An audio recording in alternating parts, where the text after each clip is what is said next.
Chapter 549. The water in the lotus pond was not deep, and the king of Shu was quickly fished out by the servants of Qin's mansion. When he fell down he was not injured but his whole body was wet. But before he fell he sprained his ankle. It seemed to be quite serious and he could not even stand up.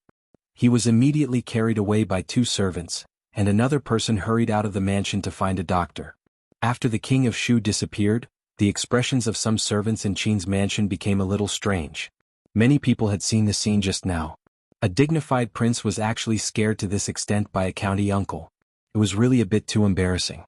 Qin Xiang walked out of the hall. When he looked back from the lotus pond, the way he looked at Li Yi was completely different from before. In the end he did not succeed in roping him in.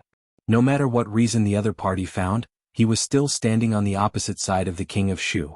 Moreover, the scene he saw just now proved that there was probably no way to turn back the situation. Li Yi turned back, cupped his hands to Qin Xiang and said, "I will leave first, the soup is still boiling at home." Qin Xiang nodded slightly and said to the servant girl beside him, "Show the way for County Uncle Li." "No need, remember the way." Li Yi waved his hand, turned around and left. Looking at his back, Qin Xiang could not hide the pity on his face. The servant girl with a scar on her face also looked up, bit her lips and slowly left. Su San left Hongdong County and came to the street. "I have not spoken but my heart is miserable. Gentlemen, listen to me. Who will go to Nanjing and pass the letter to my San Lang?" "Fifth Lord, where are you going?" Seeing the fifth lord humming a tune with his hands behind his back, Wu Er asked in confusion. The fifth lord sighed and said, "It's not enough, not enough, let's go out to watch the opera. I heard from Rui that you went to Prime Minister Qin's mansion today?" While eating, Rui looked up at Li Yi and asked. "Oh yes." Li Yi picked up a mouthful of food and said casually, "We just chatted casually and didn't even drink tea.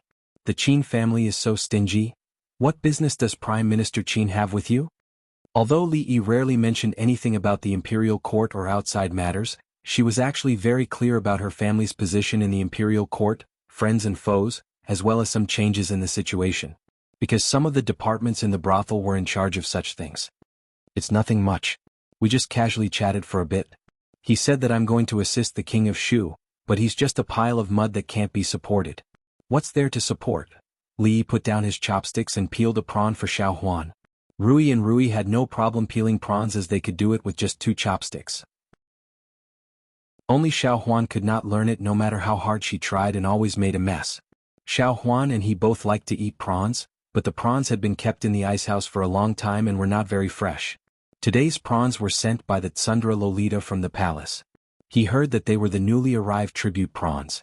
This was the advantage of being an emperor. He could eat whatever he wanted. If there was nothing in Jianghu, he could have other places pay tribute to him. Ever since the cost of making ice had been greatly reduced, fruits shipped from distant places had become cheap. "Thank you, Prime Minister," Xiao Huan said sweetly and focused on eating. Prime Minister Qin and the King of Shu were all bad people. Prime Minister Qin would beat up bad people. She only wanted to eat prawns. "Then did anything happen?" Rui asked again. "No." Li Yi shook his head and said, "They are all scholars. What can happen? Even if they really want to do something they can't be so brazen. Besides, Fang and the others are following them so there's no need to worry." After saying that, he looked at Rui and asked, "How's the hero competition going? It should be coming soon, right?" Rui shook her head and said, "I'm afraid it will be delayed for a few more days. Recently there have been more and more experts coming to Jianghu. The heaven list changes every day. Even if it is held now, I'm afraid many people will not agree." Originally they did not consider the problem of the number of people. If any Tom, Dick or Harry came to fight for the position of the chief of Wulin, how long would the competition last? However, if the qualification was limited to the experts on the heaven list, the hero list would be in an uproar. Those who wanted to keep a low profile would probably not be able to do it. Whether they could be the chief or not, they still had to fight for the qualification. This directly led to a great increase in the number of competitions that needed to be held every day. Of course, there were many experts and it was much more exciting than before. The daily profits also doubled. If they were allowed to compete for another 2 months, not only would they be able to recoup their losses, but they would also make a lot of money. 2 months could not be delayed. According to the current situation, all the preparation work should be finished in half a month at most. The only thing left was to send Mississippi Lu to the top. After talking with Rui and the others about the heroes meeting, Li suddenly thought of something and said, I saw Lu Mei at the Qin Manor today. Xiao Huan suddenly raised her head and asked, Son-in-law, which Lu Mei is it? The one who always quarreled with you in Willow Leaf Village. The maid was stunned for a moment, then she pouted and said, It's her? Ever since she was young she had always been bullied by Lu Mei. After what had happened, it was only natural that she did not have a good impression of her. Why is she in Qin Manor?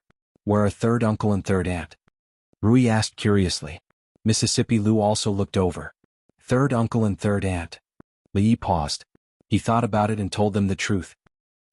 Xiao Huan was stunned and the chopsticks in her hand fell to the ground. The expressions on Rui and Rui's faces froze. After a long time Rui sighed and said, Third uncle is actually very honest. When they went overboard he stood up for us. Third aunt. She has always been very powerful but, Rui shook her head.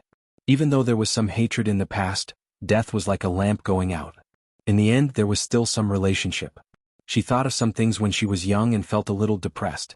Mississippi Lu put down her chopsticks and walked out of the door. If it was somewhere else I could help. But it's Qin Manor. If I show something different it will hurt her. Xiao Huan was not in a good mood and so was Rui. Li said, But it's not impossible to ask her to leave Qin Manor. But I think she might not agree. It was not suitable for him to ask for a maidservant from Qin Manor. Of course the other party would not give it to him. But whether it was the Princess Royal, Atsundra Lolita, or directly asking the old emperor for a decree, although the process was a little troublesome, it was doable. After a short contact, Li Yi could feel some of her thoughts.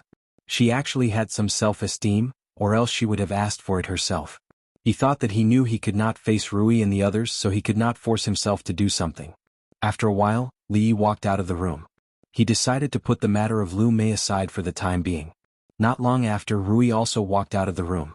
She was a little annoyed. Two maidservants were cleaning the courtyard while talking about something with great interest. I went out to help buy things today and heard something interesting on the street.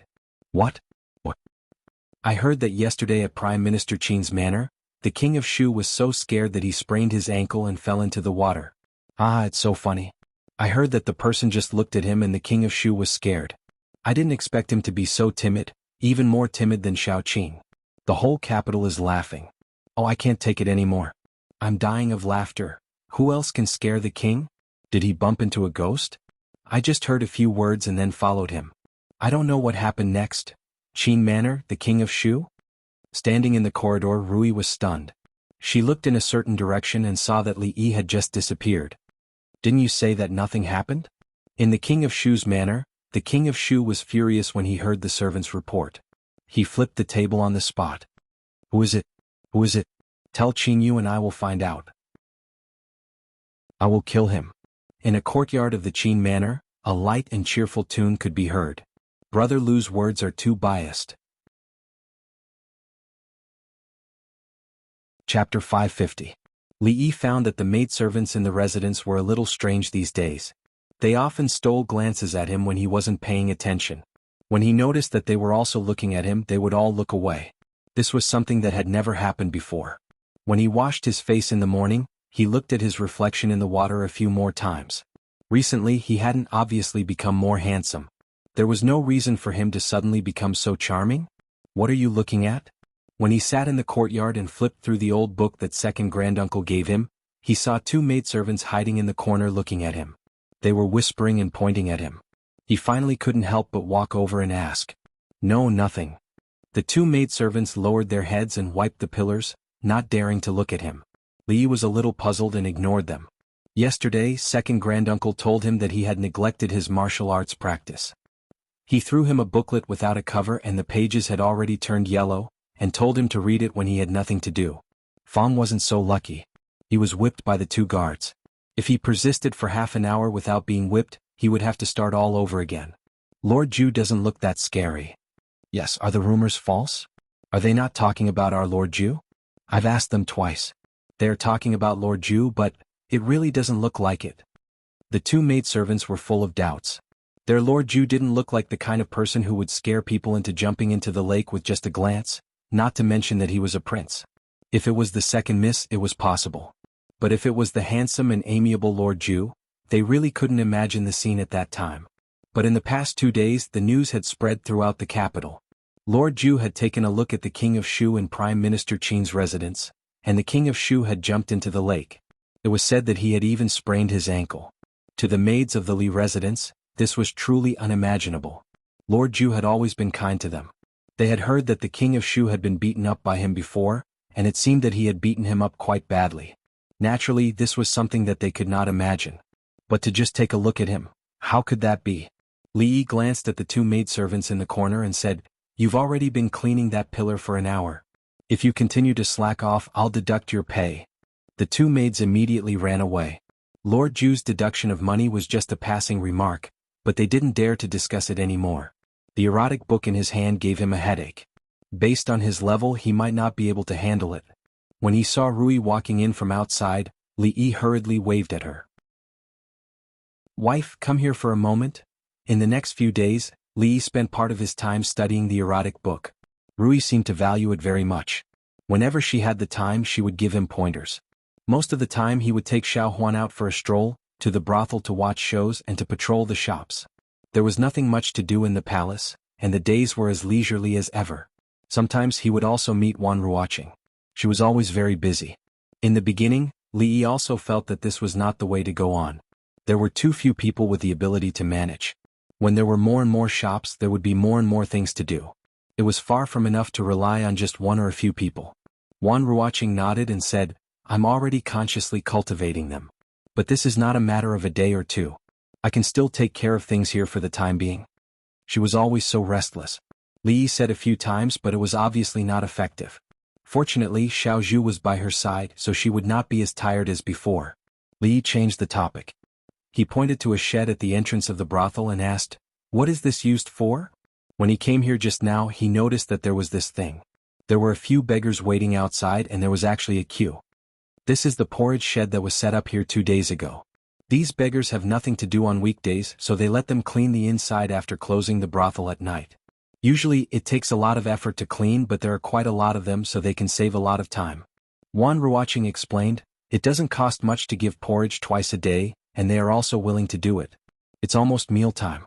Those who have worked here can get a bowl of porridge and 2 steamed buns with their tickets." The brothel was a crowded place and a lot of garbage was produced every day. It was really troublesome to clean, especially after all kinds of melon seeds became popular in the capital these days. The cleaning work became more and more troublesome. This was a good idea. Li Yi felt that this method was unlikely to be Wan Ruoqing's idea. Make the best use of people and not waste any. This was Old Sun's style of doing things. If it was free porridge, he was afraid that it would become a habit. This was also good. In fact, the cost would actually be reduced. Not long after, someone carried a big pot of porridge out from inside. Li Yi took a look and it was not too thin. The beggars in the queue all had tickets in their hands. One ticket was a bowl of porridge, a salted vegetable and 2 steamed buns. For these beggars who didn't know the next meal, the food was already very good. Not far away there were beggars looking at them enviously. Seeing that there was still a lot left after the beggars received their food, the girl in charge of giving out porridge waved her hand and said, "There is still a little left today. If you want to eat, come over. This time it's free for you. If you want to eat every day, go to the other brothels in the capital and ask again. See the one with the willow leaf sign at the door? Ask them if they are still short of people." When the beggars heard this, they immediately swarmed over, loudly saying, "Great benefactor, living bodhisattva," and so on. The girl hurriedly said, "Line up, line up, line up, otherwise we won't give it."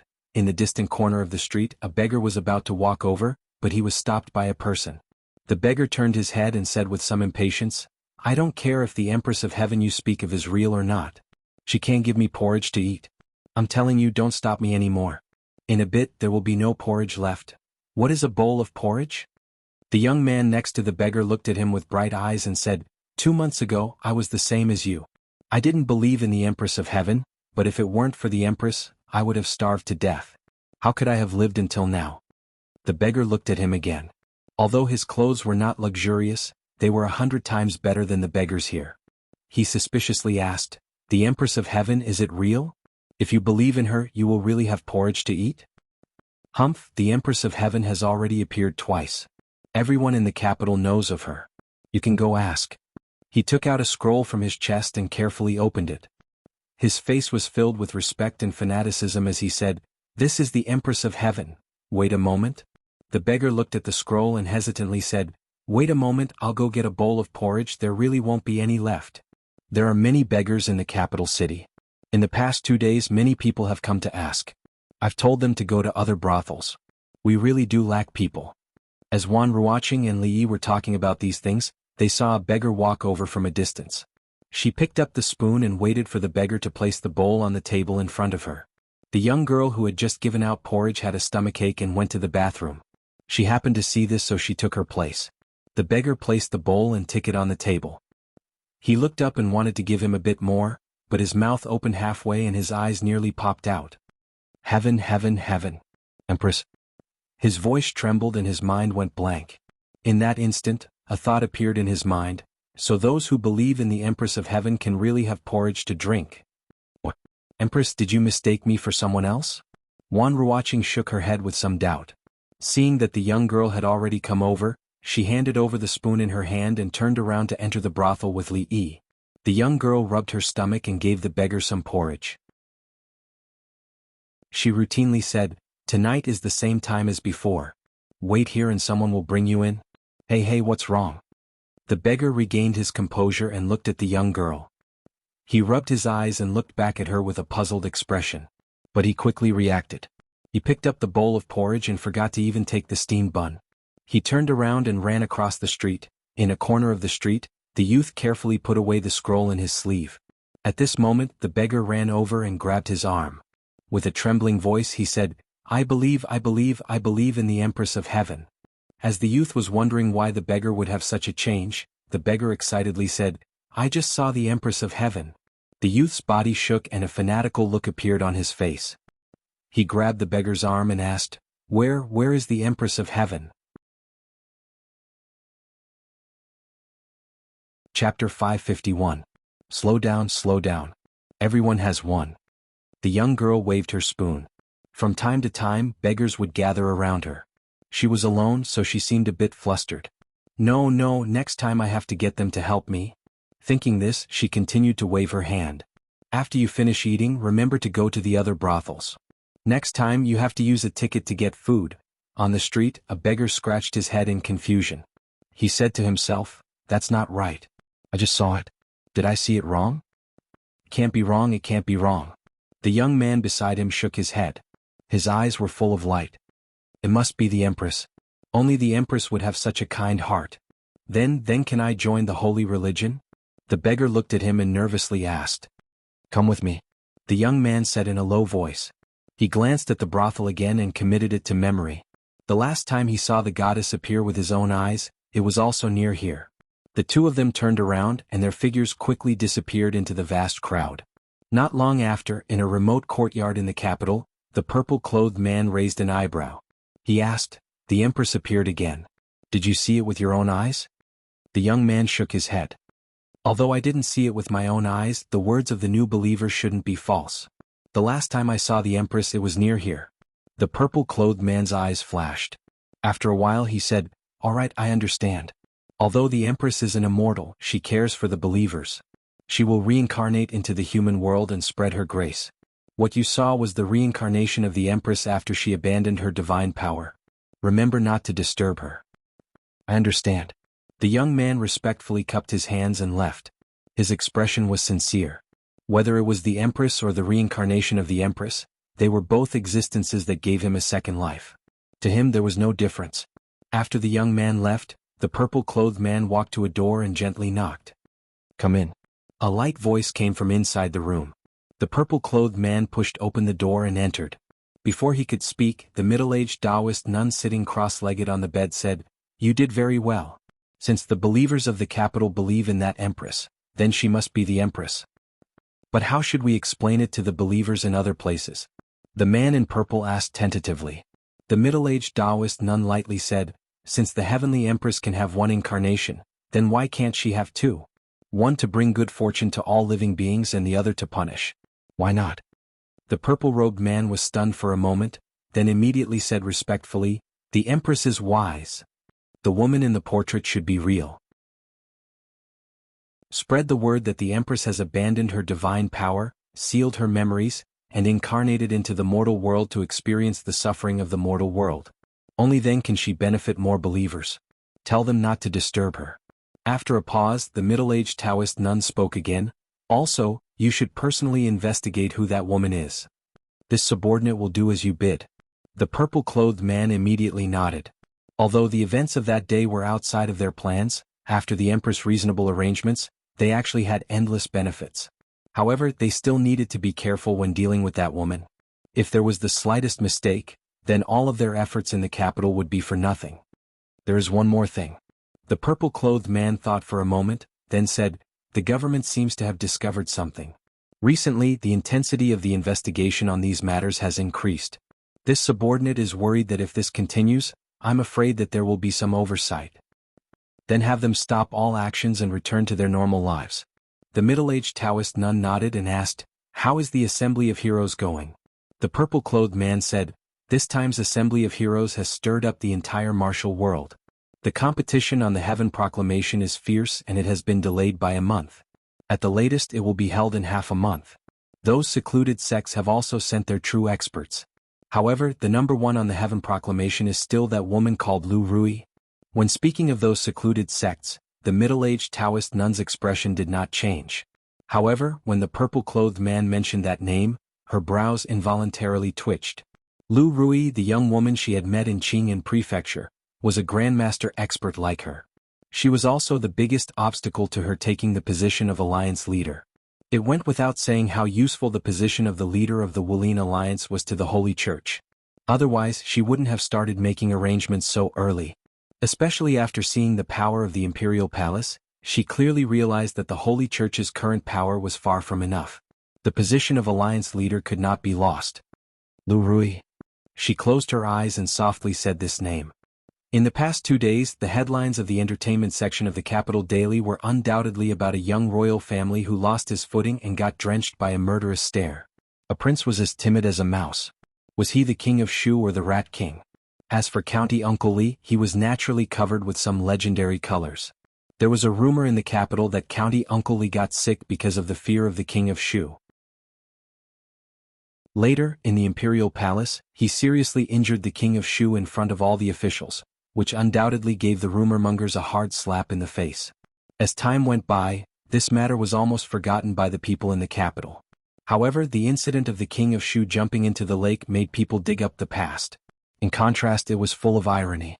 Of course, the influence of this incident was far more than that. As the first successor to the throne, the title of King of Shu could be said to be a topic of conversation. His every move was watched by the officials and the people. However, this successor always did some extremely shameful things, which made the people in the capital start to doubt whether their fate would be handed over to such a thing in the near future. Naturally, the officials also had the same concerns. Many people were not very satisfied with the King of Shu. After this incident, they naturally opposed the King of Shu even more. As for those who were still waiting to see which side to take, the balance in their hearts gradually began to tilt. As for those who were originally partial to the King of Shu but were not die-hard fans of the King of Shu, they even began to doubt their lives. Was this a damn fake prince? Could the King of Shu really make it? There were also movements from the other princes. If the King of Shu really couldn't make it, they would have to replace him in advance. No wonder His Majesty didn't express his opinion when Prime Minister Qin and others strongly recommended the King of Shu as the crown prince. When it came to judging people, who could be more brilliant than His Majesty? Of course, these things were not in the hands of Li Yi for the time being. He was in the Imperial Palace, giving special treatment to Monarch Jin. Sir, I still don't think I can make it. Monarch Jin's chubby face was much thinner than before. He looked at Li Yi with a troubled expression. What? You don't want to be the dean of the College of Mathematics? Li Yi looked at him and asked. Not anymore. Li Han shook his head and said. Li Yi thought for a moment and looked at him and asked, do you know where Jinzhou is? Yes, my fief is in Jinzhou. Li Han nodded. Li Yi asked again, then do you know what Jinzhou is like? Li Han was stunned for a moment, then he shook his head. Jinzhou is very far from the capital. If you take a carriage, you won't be able to get there in 10 days or half a month. There are no sugar-coated haws, no beggar's chicken, no ice in summer and no fresh vegetables in winter. You won't be able to see your father and mother even once a year.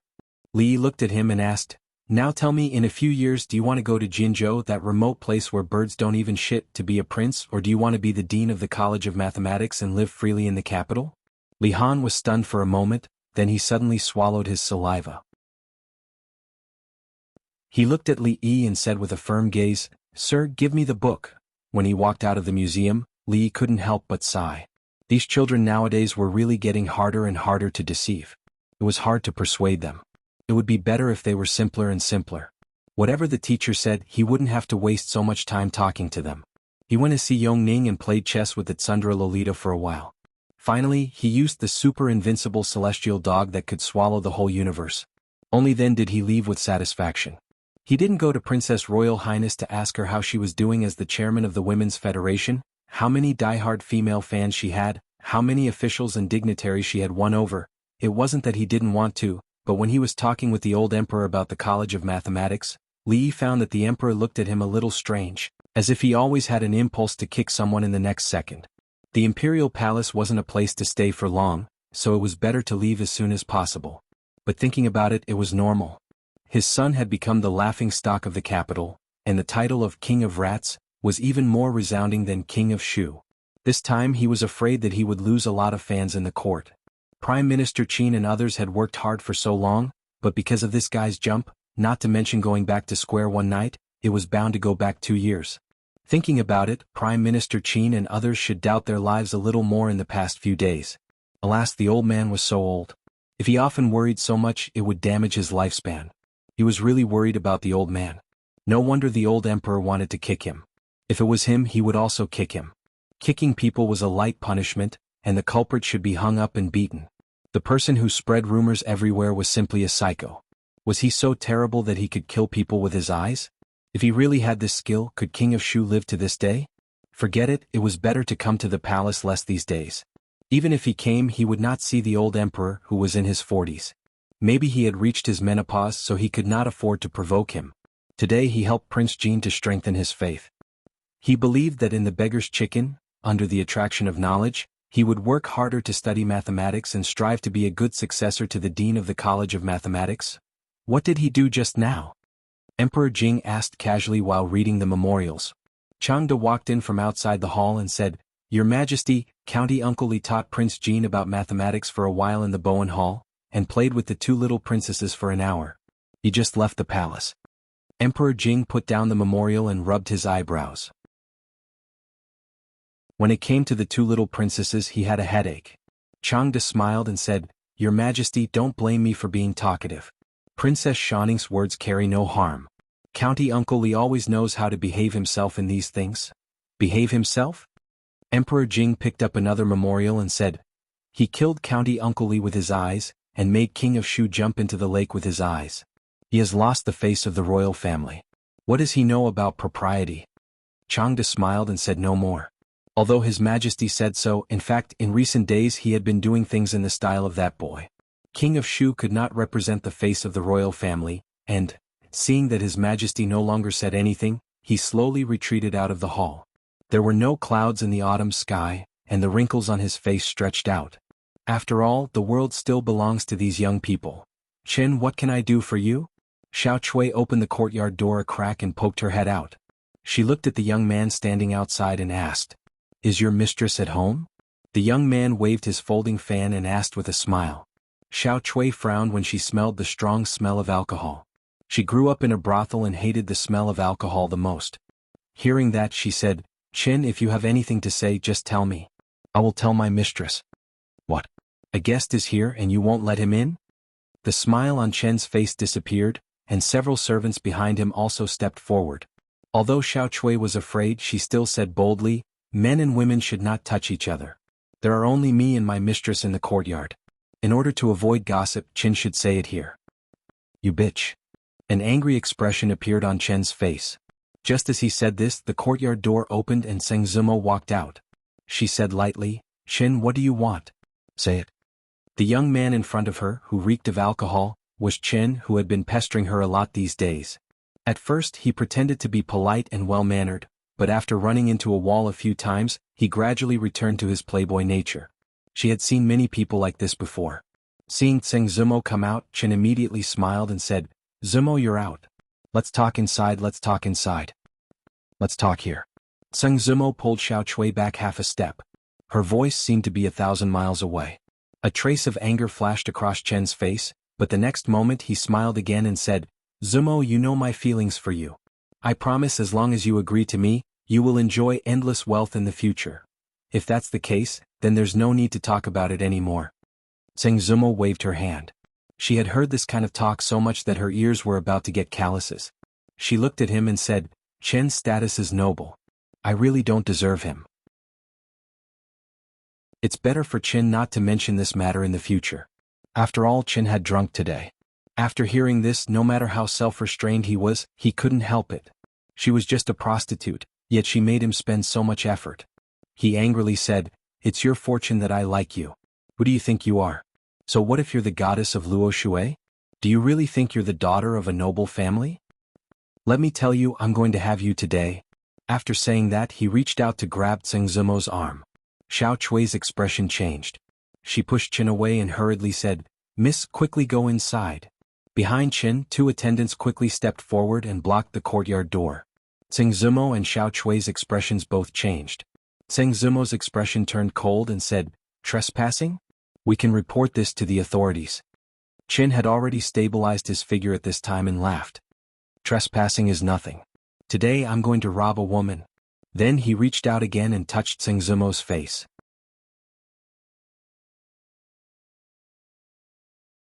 Chapter 552. It hurts, it hurts, it hurts. The young Chen's wrist was grabbed by someone. He raised his arm and twisted his body into a strange shape. He was in so much pain that his facial features were twisted together. Let go of my young master. Several servants shouted and quickly ran over, wanting to stop the strange woman who suddenly appeared. Get lost. However, after the shout, they only felt their vision blur. A huge force came from their chest and abdomen. Their bodies flew backward and fell heavily to the ground. What did you just say? Yang Liuqing used more strength in her hand and looked at the young man coldly. No, nothing. The sudden increase in pain made Chen sober. He quickly said, It hurts, it hurts. Let go of me. Get lost. Don't let me see you again. Yang Liuqing said coldly. Chen's body also flew out. This fall was even worse. His bones were about to fall apart. He got up from the ground and took 2 steps back. He pointed at them fiercely and said, Just you wait. This time he didn't dare to continue saying harsh words. He turned around and left with a few servants. After all, this woman didn't look easy to deal with. It seemed that there were accomplices coming from the side. If they stayed, they would probably suffer even more. Although what happened just now was short, many people saw it. They surrounded and pointed at young Master Chen's back as he left. Their eyes were filled with disdain. A foppish young master flirting with a good girl. This was a scene that happened every day in the capital. Miss Yang, why are you here? Zeng Zumo looked at Yang Liuqing with some confusion. The two of them knew each other in Qing'an Prefecture, but their friendship wasn't deep. At this moment she was a little curious. Why would she appear here at such a critical moment? Moreover, it seemed like she had been here all along. Yang Liuqing waved at the figures that were approaching them. She then looked back at them and asked, Are you guys okay? Zeng Zumo shook her head. Looking at the figures retreating, she seemed to have understood something. She didn't ask any more. She looked at her and said, Miss Yang, please come in and have a seat. Yang Liuqing shook her head and said, I won't go in. It hasn't been peaceful these days. If you encounter anything wrong, just shout from inside. Someone outside can hear you. After saying that, she smiled and turned to leave. In the past few months, she had been working hard to improve her ranking on the heaven list. However, after entering the top 30, it was extremely difficult for her to win.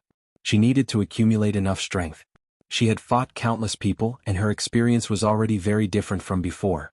There was no point in participating in more battles. It just so happened that she had a mission, so she simply came here. She didn't expect to encounter such a thing on the first day. It was just that she was curious about Miss Zhang. It had already been so long, so she should have been welcomed into the house by senior uncle long ago. Why was she still? Thinking of this, she stopped thinking about it. This matter seemed a little complicated, and it wasn't something she could participate in. Miss they. Xiao Chui watched them leave and scratched her head in confusion. Zeng Zumo waved her hand and said, It's fine. Let's go in. At this moment she could also guess that Li Yi must have sent more people here. However, she did not expect that young Duke Qin's revenge would not come, but this young Master Qin. However, in this way she was indeed a lot more relieved. As for that Qin, she might have been a little worried before.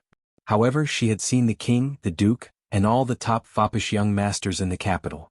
The son of the Minister of Rights didn't seem to be that scary. Bitch, you refuse a toast only to drink a forfeit. On a street somewhere in the capital, the young man with the surname Qin rubbed his chest. His expression was still a little painful as he said coldly, "Young master, are you okay?" A servant saw this and hurried forward to help him pat the dust off his body. "I'm fine." The young man stood where he was and waited for the servant to pat the dust off his clothes. Then he said gloomily, "She's just a prostitute. Why is she pretending to be a good person? Since that's the case, don't blame me for being impolite." "Then young master, where are we going now?" "To the spring pavilion."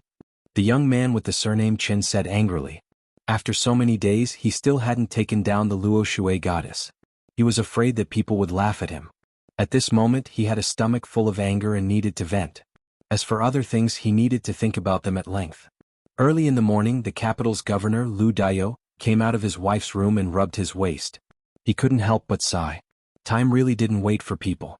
Without the tiger and wolf medicine, his body was becoming more and more unable to take it. These days his wife complained that she always went to his concubine's room and neglected him. She wanted to perform well last night, but she didn't expect that she would overdo it. Her body couldn't take it anymore. He looked up and saw a figure walking out of the courtyard. He hurriedly asked, "Where are you going so early in the morning?" "To the Union." The girl turned her head and said. The next moment she disappeared without a trace. The Union, what's there to cooperate with?" County Magistrate Lu complained. For the Union she went out every 2 or 3 days. Was this what a woman should do? However, this involved Her Royal Highness, and there were maids and servants around his daughter. Nothing serious would happen, so he let her go. These days nothing major happened in the capital, and he didn't have too many official affairs to deal with. County Magistrate Lu sat in the back hall, drinking tea and holding a popular novel on the market, enjoying a moment of leisure. "Your Excellency, something serious happened." Before he finished drinking a cup of tea, a person hurried in and said anxiously, "What's the hurry? What can happen?" County Magistrate Lu looked at him discontentedly. "Can there be a murder case?" Detective Zhao swallowed and said, "Your Excellency, there really is a murder case." County Magistrate Lu spat out all the tea in his mouth. Before he finished drinking a cup of tea, he had to hurry out. County Magistrate Lu looked unlucky. It had been a long time since there had been a murder case in the capital. His Majesty had praised him last time for his outstanding achievements in public security in the few months he was in office. It had only been a few days and there was a murder case. Wasn't it a slap in his face? Moreover, the identity of the victim this time was really sensitive. He was the son of the Minister-Counselor of the Ministry of Rights, and he was inextricably linked to Marquis Chen's mansion. He had to be careful. What happened? On the way, County Magistrate Lu asked Detective Zhao. Detective Zhao immediately answered, "The victim is the son of Lord Chen's family in the Ministry of Rights." It was said that the servants in the mansion didn't see him get up for a long time, so the maid went to knock on the door, but no one answered. Later, when they forced their way in, they found him dead on the bed. He died on his own bed? County Magistrate Lu frowned and asked, "What's the cause of death?" Detective Zhao replied, "There's no result from the coroner yet, but according to the servant who reported the case, it should be poisoning. It was already troublesome for a person to die, but it was the son of an official who died. It was twice as troublesome. He could have died of any reason, but it happened that he was poisoned, which made it even more difficult." County Magistrate Lu didn't have Louis, so he had a headache thinking about this case. He said with some irritation, "Find out who the son of the Chen family has been in contact with these days, and what he has done. Don't forget anything." Detective Zhao nodded and said, "I've asked someone to ask the servants who usually follow him." Before they reached the Chen's mansion, they bumped into several constables. "Why did you guys come out?" Arrestor Zhao was stunned for a moment before he asked.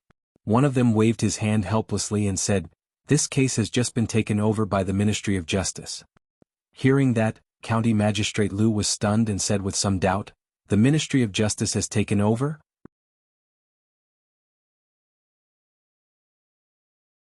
Chapter 553. The Ministry of Penalty was responsible for reviewing all kinds of laws and reviewing the criminal cases sent to the Ministry of Penalty. They rarely intervened in local cases, unless it was a big case or a case was handled by imperial decree. Otherwise, with how big the Jing state was, they would be exhausted to death just by talking about the cases near the capital. The death of the son of the vice-chancellor of the Ministry of Rights was certainly a big case, but it was just a big case with limited influence. The Ministry of Penalty had no right to intervene. What was more, the Ministry of Penalty had come before he arrived. County Magistrate Lu's eyes flickered. There must be some secret deal. However, if the Ministry of Justice wanted to intervene, then let them. It was a good thing that he could extricate himself from this and avoid this trouble. Have you questioned him? How did Qin die? He didn't want to get involved in the abnormal behavior of the Ministry of Penalty. He didn't even want to enter the Qin family. He asked the constable on his way back to the county government. The bailiff immediately replied, "The coroner has already examined the body and determined that it was death by poison. There was a spot on the arm that had turned blue, and there was a small hole in it. From it, a very fine silver needle was extracted. As for the specific type of poison, I don't remember. According to the coroner, this type of poison is extremely rare. Even a small amount can be fatal, but it won't kill the victim immediately. The poison takes 8 to 10 hours to take effect, and once the poison spreads throughout the body, the victim will feel sleepy and die silently in their sleep. Then it's easy to solve." County Magistrate Lu shook his head and said, "We just need to push back the time of his death to 8 to 10 hours to find out what he was doing and who was around him at that time. Then it'll be easy to catch the murderer." He was a little regretful at the moment. He should have acted faster and solved the case earlier, so that the Ministry of Penalty wouldn't have gotten ahead of him. Detective Zhao looked at County Magistrate Lu, scratched his head and said, "Lord Lu, this case doesn't seem to be that simple. The servants of the Qin family didn't find Chen's death until this morning. Who knows whether he died last night or at dawn?" County Magistrate Lu was stunned. He looked at him and said, "I've handled more cases than you. I don't need you to remind me. Can't we just arrest everyone he came into contact with yesterday?" Detective Zhao cursed in his heart, "Why didn't you die from eating so much salt?" However, an awkward smile appeared on his face as he said, "Sir is wise. Who did he come into contact with yesterday?" Lord Lu snorted coldly and asked. The bailiff replied, "Your Excellency, Qin didn't do anything yesterday. He went to the brothel early in the morning and met up with 2 of his friends. After that, he went to the brothel again. Then, he seemed to have gotten into a conflict with someone because he was drinking and flirting with a woman. He seemed to have suffered a small loss. Then he went to the brothel again, teasing a commoner girl and getting into a conflict with others?" County Magistrate Lu quickly grasped the key point and asked, "Who is he flirting with and where?" "Is that Willow Lane over there? That woman seems to be quite famous. She's the goddess of Luo River or something. She's very famous in the capital." County Magistrate Lu shook his head. It seemed that this case was not difficult. It was very likely that, as he was thinking about this, his expression suddenly froze. He raised his head abruptly and looked at the bailiff with a serious face. He asked, "Who did you say just now?" "Luo, goddess of Luo River. When we came out just now, the Ministry of Justice had already gone to arrest her." Seeing that Lord Lu's expression was a little strange, the bailiff stuttered. County Magistrate Lu's expression changed. He immediately ordered, "Prepare the horse quickly." Rui and Rui were not at home. Li Yi and Xiao Huan were too lazy to cook, so they moved the grill out. There was no sun today, so it was cool in the courtyard.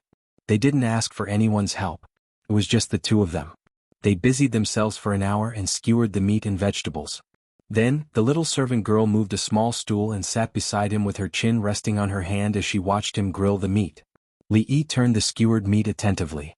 After a while, Xiao Huan tugged his arm and pointed in the direction of the door. Li Yi raised his head and looked over, then sighed. In the entire capital, there were only 2 people who dared to come to one's house without a gift and even wanted to freeload a meal. "It's already October. Your Kunlun purple melon is still so fresh?" Li Xian ate the grilled eggplant and asked with a surprised expression. October was nothing. His eggplant was so fresh all year round. The food for 2 was not enough for 4 people. Li Yi asked Xiao Huan to get some more. Li Xian and Princess Royal were here to talk about the business cooperation between the 3 families. In fact, there was nothing much to talk about. They were just paying and waiting for the dividends. In terms of funds, Li Yi was actually not that lacking. However, the 3 heroes of the capital advanced and retreated together. If there was money, they would earn it together. If he caused trouble, the 3 of them would shoulder it together. As friends, he would feel bad if he didn't bring them along when it came to making money. The two of them really didn't know much about doing business. It didn't take long for them to deviate from the topic. As the future presidents of the Science Academy and the Women's Academy, they actually didn't have any ideas. How the academy would operate, what to learn, and what to teach were all problems.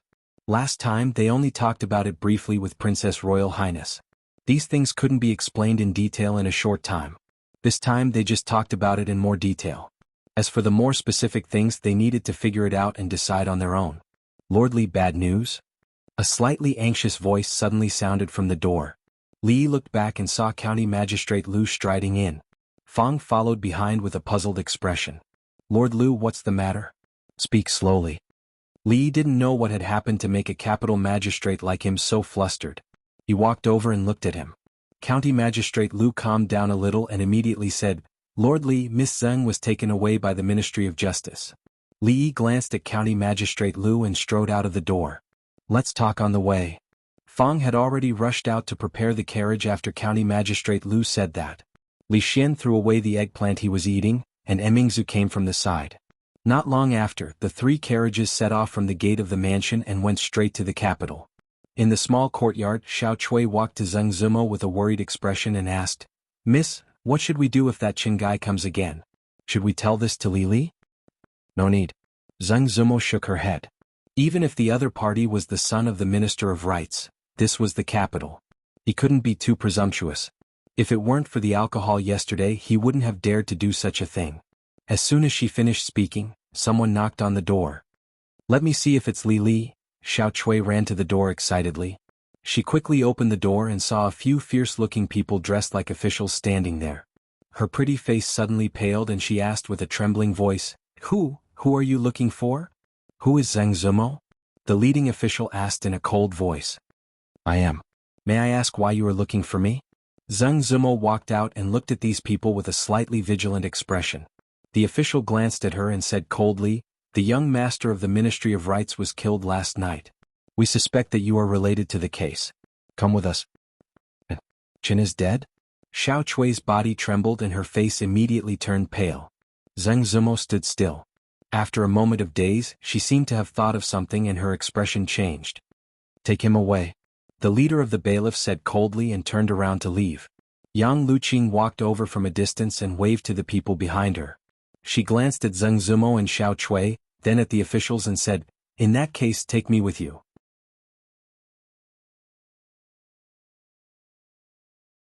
Chapter 554.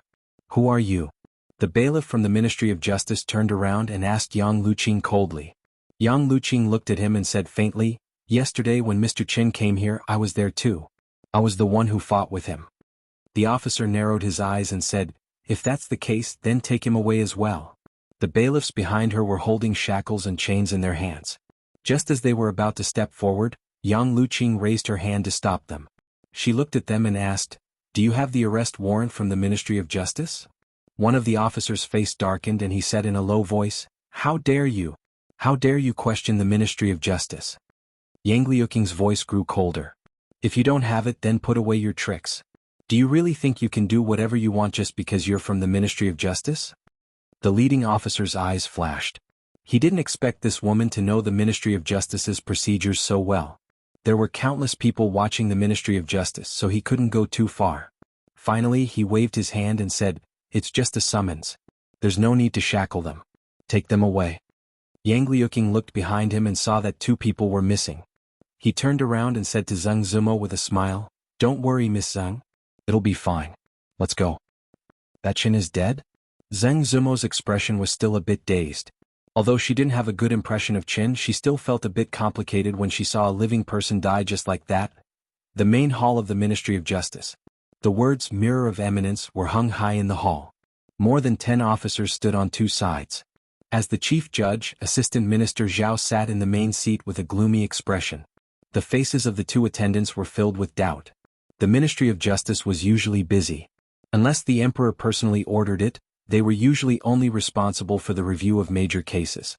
It was extremely rare to hear a case in court like this. However, this case was different. The son of the minister-counselor of the Ministry of Rights was poisoned to death. Coincidentally, the Qin family had a close relationship with the public house of Qin. Early this morning, the public house had pressured the Ministry of Justice. Otherwise, this kind of case would have been handed over to the local government. Why would the Ministry of Justice personally take over? If one were to look deeper into the matter, the Ministry of Justice had actually stretched their hand a little too far this time. The Assistant Minister of Justice asked with a solemn face, "What's the result of the autopsy?" A white-haired old man stepped forward and said, "Sir, the deceased died of poisoning. There were bruises on his chest, but there were no fatal wounds on his body. A silver needle dipped in poison as thin as a hair was removed from his right arm. The time of death was between yesterday night and this morning. Based on this, the time of poisoning should be between yesterday afternoon and the 5th hour. My poor child, who did this to him? My lord, you must uphold justice for us." The tears on the face of a woman sitting at the side had yet to dry. At this time she could not help but cry bitterly. Assistant Minister Zhao glanced at her and said, "Madam Qin, this official can understand your feelings, but this is the main hall of the Ministry of Justice. Please be quiet and do not disturb this official's investigation." "Come, help the madam out," a middle-aged man beside the woman said in a low voice. A middle-aged man next to the woman said in a low voice. Two maidservants immediately walked out and supported the woman as she left. "I'll leave everything to Sir Zhao," he said after taking a deep breath and clasping his hands at Assistant Minister Zhao. The reason he was able to sit here and listen today was because of the face of the Duke's public house. Otherwise, the Ministry of Justice would not give him any face as he was just a small minister-counselor. Assistant Minister Zhao nodded and slapped the gavel. Looking at the people kneeling in front of the hall, he asked, "This official asks you from yesterday afternoon to the 7th hour, where did your young master go?" A few of the servants who had been following young Master Chen heard the sound of the gavel and couldn't help but tremble. One of the servants immediately replied, "Replying to my lord, the young master was at the Spring Fragrance Pavilion yesterday. When it was about midnight, he went to the Willow Lane to find Miss Zhang. After that, he stayed at the Spring Fragrance Pavilion until evening." When these words were said, even the bailiffs at the side couldn't help but laugh. This Chen was really interesting, treating the brothel as if it was his own home. Assistant Minister Zhao furrowed his brows and said, "Bring all the relevant personnel here." A bailiff below replied, "Sir, Zheng Zumo of Willow Alley has not arrived yet, but the madam of the Spring Fragrance Pavilion and the girls who had contact with Chen have all been brought here." Thus, just as everyone was mulling over this phrase, they saw a gorgeously dressed middle-aged woman walk in from the outside with more than a dozen coquettish women. "These people?" Assistant Minister Zhao furrowed his brows and asked, "These people are all?" The bailiff said somewhat helplessly, "Sir, these girls are the ones who had contact with Chen yesterday, then the madam also had contact with him." The bailiff's expression was somewhat awkward. He couldn't help but glance at the madam, his stomach rolling. The face of the middle-aged man listening at the side twitched. Assistant Minister Zhao stilled, but before he could speak, the madam knelt down with a thud and sobbed, "Sir, you have wronged me." Even if this servant had all the courage in the world, this servant would not dare to harm Qin. Moreover, Qin is one of the top financial backers of our pavilion. This servant can't wait to welcome him. How could he? Assistant Minister Zhao said coldly. "This official has not asked a question. How can you shout in court? If you say another word, drag her away and give her 20 strokes of the paddle." The madam's throat seemed to be strangled, and her voice came to a sudden stop. Assistant Minister Zhao looked at her and said, "From the moment young Master Chen first stepped into the Spring Fragrance Pavilion yesterday, tell this official in detail everything that happened." "In detail?" The madam stilled and asked uncertainly. "What, do you still have something you want to hide?" Assistant Minister Zhao looked coldly at her and asked in a cold voice. No. The brothel keeper's expression changed and she immediately said, Xiang, quick, young Master Chen is calling you first." "You go first." Lian, Hua, Fei, the three of you are calling him second." "Hurry up and prepare." "The three?" Among the two rows of bailiffs, someone smacked his lips, an envious expression on his face. In the Ministry of Justice, the door of a certain guard room slowly opened, and a fatigued Louis Zhang walked out. After reading through the files for another night, he still hadn't found any useful clues. At this time his head was slightly dizzy. The minister had claimed illness and was resting at home. He would probably have to wait until he returned before he could read those files that had already been sealed. In the next few days he would temporarily focus his attention on the Supreme Court. Official Lu, seeing him walk out, a person at the door immediately bowed. "Let's go." Louis Zhang waved his hand and walked out. That person waved at someone nearby and said, "You guys leave." At the door of the Ministry of Justice's main hall, a few people turned their heads. When they saw the two people walking out, their expressions were somewhat regretful. They reached out to adjust the position of something in unison and quickly followed. On the street, Louis Zhang walked with his head lowered. Behind him, a few people were discussing something in low voices. At a certain moment, he suddenly raised his head and saw a carriage driving over in front of him. A look of shock appeared on his face. "Sir?" In the main hall of the Ministry of Justice, the bailiffs were all flushed from hearing this. Occasionally, they would secretly stretch out their hands or bend their backs slightly. In the hall, the woman was still talking incessantly. "Qin is really amazing. He tormented me for almost an hour. Then he changed 4 positions and there was Guanyin." "Shut up." Assistant Minister Zhao finally couldn't help but scold her angrily. He stared at the woman and moved his hand that was on the wooden block under his body for a moment. He asked, "Are you saying that young Master Chen once said that his right arm hurt?" The woman nodded repeatedly and said, he said it. When Qin entered the room he said it, but we didn't pay attention to it at the time. Qin only took off his clothes to take a look. Then I also took off my clothes and then, 4 positions." "Shut up."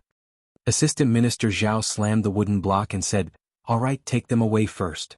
Although this wave of questioning made him want to die, he had also obtained some useful information. Before the young Master Chen entered the brothel, he had already been poisoned, but the poison had not acted up. With the brothel women as witnesses, this information should not be false and could be used to convince the public. Moreover, the young Master Chen had no grudge against the brothel women. These people also had no motive to kill him. In this case, the murderer was someone else. "Have you brought the other suspects?" he asked again. "Sir, they have arrived," a bailiff below replied. The eyes of the assistant minister flashed and he said, "Bring them up."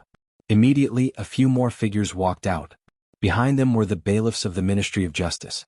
In front of them were 3 women. One of them was tall and had a cold expression. She stood slightly at the front, and the 2 behind her all had pale faces. Miss. Xiao Chui had never seen such a scene. She looked at the bailiffs with sticks in their hands and the dignified official holding Zheng Zimo's hand. Her voice trembled slightly. Seeing the 3 people standing in the middle of the hall, Assistant Minister Zhao said coldly, "Why don't you kneel before me?" Just as Xiao Chui and Zheng Zimo were about to kneel, Yang Liuqing reached out to support them. He looked up at Assistant Minister Zhao and said, "Why should we kneel?" "Chem?" Assistant Minister Zhao's eyes were slightly cold. "Your Jing Kingdom." Yang Liuqing looked at him and said. After realizing that something was wrong, he stopped and said, "The crime has not been determined. The Jing Kingdom does not have a law that forbids kneeling before a trial." "How dare you?" Assistant Minister Zhao's expression changed and he slammed the gavel down. Yang Liuqing's expression did not change. He only patted Zheng Zimo and Xiao Chui's hands to comfort them. "Sir, he was the one who attacked the young master yesterday and even sent him flying with a kick." A servant of the Chen estate saw Yang Liuqing and immediately pointed him out. "Are there any other witnesses?" Assistant Minister Zhao no longer cared about what the woman had just said because the Jing Kingdom did not have a law that forbids kneeling before a trial. It would be disadvantageous for him to pursue the matter, so he could not let her stall for time. Many people saw what happened yesterday. A bailiff nodded slightly and turned around to shout, "Bring a witness." They saw it. That young master wanted to take liberties with the young lady, but he was beaten up by that heroine. "You mean that young master yesterday? He has already looked for that young lady more than 10 times, but he did not even enter the door. That heroine's martial arts are amazing. She sent several grown men flying with one kick. It was really enjoyable to watch." The crowd eating melon seeds did not hide anything and recounted what they had seen with their own eyes yesterday. "Both the witness and the evidence are here. What else do you have to say?" The assistant minister asked coldly. "You could not stand the young master of the Qin family's harassment, so you decided to poison him to death. You had a motive to kill him and it also coincided with the time he was poisoned. What else do you have to say?" At the side of the court, the middle-aged man frowned. Although he also wanted to catch the culprit, he had a feeling that the matter was not so simple. Would a mere commoner girl have the guts to poison his son to death? "We did have a conflict with him yesterday, but it had nothing to do with the poisoning. The witness and evidence that Sir spoke of have nothing to do with this matter," Yang Liuqing said in a tone that was neither servile nor overbearing. Humph, the evidence is irrefutable and you still want to deny it. It seems that if I don't let you suffer a little, you will not admit it. Assistant Minister Zhao of the Ministry of Justice snorted coldly and said, "Come, execute them." Xiao Chui's body trembled as she asked in a trembling voice, Miss, what is torture?" Zheng Zumo's face paled. Torture was a punishment specially used on women. It was to pierce holes in a wooden stick and connect them with a string. The victim's fingers would be placed in the middle of the stick and the string would be tightened on both sides. This could easily cripple both hands. She relied on her hands to paint and play the guqin. Thinking of this, she tightened her grip on Xiao Chui's hand. Is it too late? Yang Liuqing looked back and saw that the bailiff had already taken out the instruments of torture. He shook his head slightly and reached into his sleeve. Xiao Chui's face was pale. The moment she saw the instruments of torture, she knew what they were used for. Tears welled up in her eyes, but she still suppressed her fear and stood beside Zheng Zumo. Assistant Minister Zhao stood up from above and said, "I will give you one more chance. If you still do not admit to your crimes, don't blame me for being merciless. If you want to incriminate someone, how do you admit to it?" Zheng Zumo said through gritted teeth. "Use torture." His expression darkened as he threw down a stick. 6 bailiffs walked towards the 3 people. Yang Liuqing sighed softly and took out a piece of silk from his sleeve. Several figures walked out from the outside in a single file. The young man walking at the front looked somewhat thin, and there was a trace of fatigue on his face. However, his voice was powerful and resonant. "The Secret Intelligence Bureau is handling a case. Unauthorized personnel, please leave." The bailiff and the 2 officials from the Ministry of Justice were startled when they saw this. Even the bailiffs holding the instruments of torture did not move. Not to mention that they knew this young man, just the clothes that they were wearing were enough to intimidate people. They did not dare to make any strange movements. "Louis." Assistant Minister Zhao looked at him with a dark expression and squeezed out a few words from between his teeth.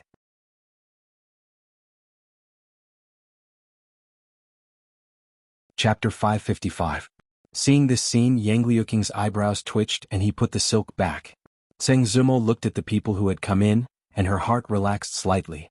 A hint of color also appeared on Xiao Chui's face. Lu Yizhi glanced at Assistant Minister Zhao and waved his hand. "Take away all the people involved. The Secret Intelligence Division will officially take over this case." "Wait." Assistant Minister Zhao looked at Lu Yizhi and said, "This is a case of my Ministry of Justice. Isn't your Secret Intelligence Division reaching too far?" The Secret Intelligence Division only listened to the orders of the Emperor and had an aloof status. It could be said to be a sharp knife hanging over the heads of the officials. They had always acted without any scruples and were not liked by the officials.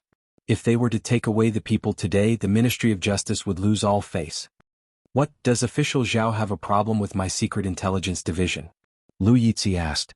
Assistant Minister Zhao was speechless. He naturally could not speak carelessly.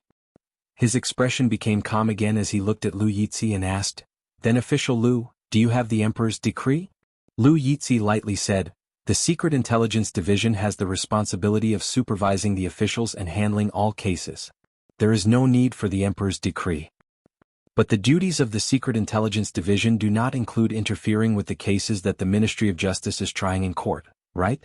Assistant Minister Zhao looked at him and said, "The trial of this case is about to end. If official Lu has any objections, please speak later." "Oh, it does not include?" A voice came from outside the door. Yang Liuqing's heart finally relaxed.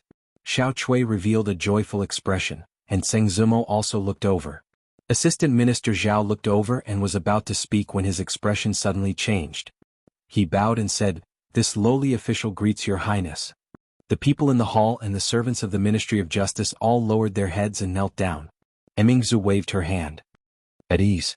This lowly official did not know that your highness was coming and did not go out to welcome you. Please forgive me, your highness." No matter what attitude Assistant Minister Zhao had just had, he could only temporarily put down everything at this moment. Otherwise it would be disrespectful to the princess. The Minister-Counselor of the Ministry of Rights of the Chen family also stood up and bowed. Emingzi looked at him and said, "Today, I heard that such a serious case happened in the capital. Poisoning the relatives of court officials is a terrible thing. I have already asked my father to investigate this matter thoroughly. The Secret Intelligence Department will take over the case, and the Ministry of Justice will temporarily hand over all the files." "But your highness." Assistant Minister Zhao paused upon hearing this. Emingzi looked at him and asked, "What other questions do you have?" Assistant Minister Zhao's expression changed. He lowered his head and said, "No." Emingzi nodded and said, "Hand over everything related to this case to the intelligence department." Li Yi looked at Zheng Zimo and Xiao Huan and nodded slightly. He then said to Lui Dong, "Take them all away." Looking at the hall of the Ministry of Justice that had instantly become empty, Assistant Minister Zhao sighed. He looked at the Assistant Minister of the Ministry of Rights and said, "Brother Qin, I will not be able to help you with what happens next. It's just a pity. I'm afraid that nephew's grievances." Official Qin looked at him and asked, "Although I am in the Ministry of Rights, I have heard that this Lui Dong is known as Ghost King Lu. There is no case that he cannot solve. Thus, His Majesty holds him in high regard and promotes him. Brother Zhao, why do you say this?" Assistant Minister Zhao smiled and said, "The case only happened this morning, and the Ministry of Justice did not delay in the slightest.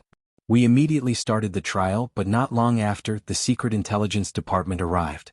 Of the three people just now, one was Her Royal Highness, one was Prince Ning's son, and the other was County Uncle Li, who is deeply trusted by His Majesty. Why would the three of them appear here at the same time? Brother Qin, you don't really think that the Secret Intelligence Department is trying to solve the case, do you?" "Could it be?" Official Qin's expression changed drastically when he heard this. "What a pity." Assistant Minister Zhao shook his head and said helplessly, "Could it be that they want to protect the murderer of my son?" The middle-aged man's expression changed again and immediately became gloomy. "I'm afraid that those two women have an inextricable connection with them." Assistant Minister Zhao thought for a moment and said, "If I remember correctly, the last time young Duke Qin and Royal Prince Duanyang offended Her Royal Highness, it seemed to be because of a woman surnamed Tseng. And the relationship between County Uncle Li and that woman Official Qin should know. Even if I have to give up my official position, I cannot let my son suffer injustice." The middle-aged man's expression was extremely gloomy as he said coldly, "The morning court has not ended. I will go find my colleagues in the Ministry of Rights and enter the palace to seek justice for my son." Assistant Minister Zhao nodded and said righteously, "The Secret Intelligence Department is becoming more and more arrogant. Now they even dare to interfere with the investigation of the Ministry of Justice. Official Qin, rest assured, I will also contact my colleagues and report them to His Majesty." "Many thanks, Brother Zhao," the middle-aged man said and hurriedly left. Assistant Minister Zhao stood in the hall and watched as the middle-aged man's figure disappeared. He rubbed his chin and a mysterious smile appeared on his face. Go on, the bigger the better. Uncle Master."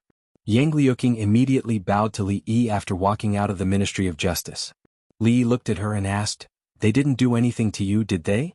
Yang Liuqing smiled and said, "Fortunately, Uncle Master came in time." Li Yi nodded and looked back at Zheng Zimo saying, "I already know what happened. Stay in the Secret Intelligence Department for now. Don't worry, nothing will happen." "You." Zheng Zimo's lips parted slightly and said, "Be careful."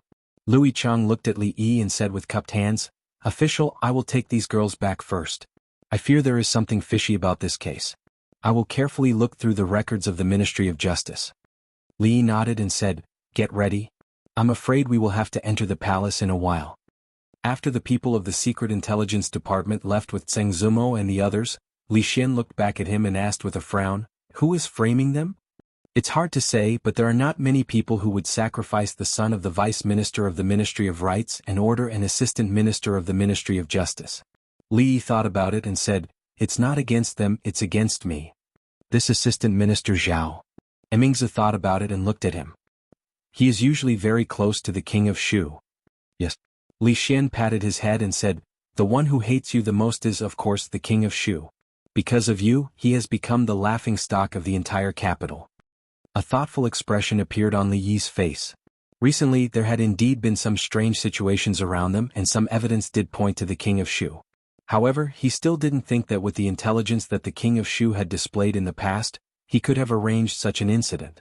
However, there was no guarantee that he didn't have someone guiding him behind the scenes. But right now the most important thing was to get to the bottom of this case and clear their names. As for the King of Shu, after this incident, it was time to give him a big gift. Emingzi nodded and said, "No matter who is behind this should be what the mastermind wants to see. Let's go to the palace." It's still early in the morning and I'm afraid that they are already prepared. Have you thought about how you are going to explain this to father? Li Yi shook his head. Everything had happened so suddenly that he could only bring the people out of the Ministry of Justice first. As for the rest, he could only take it one step at a time. In the King of Shu's manor, the King of Shu, who was slowly moving with the help of a maid, heard a servant's report. He couldn't help but widen his eyes and ask, "The son of the Vice Minister of the Ministry of Rights is dead." Li Yi brought the people of the Secret Intelligence Department to rescue the criminal.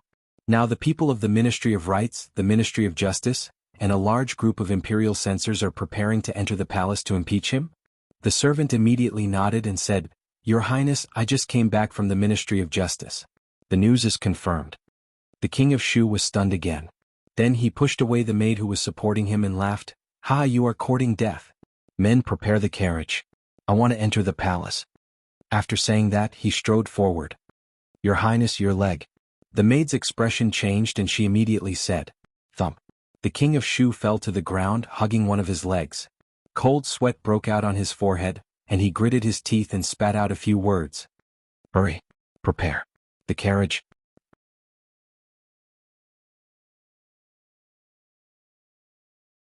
Chapter 556.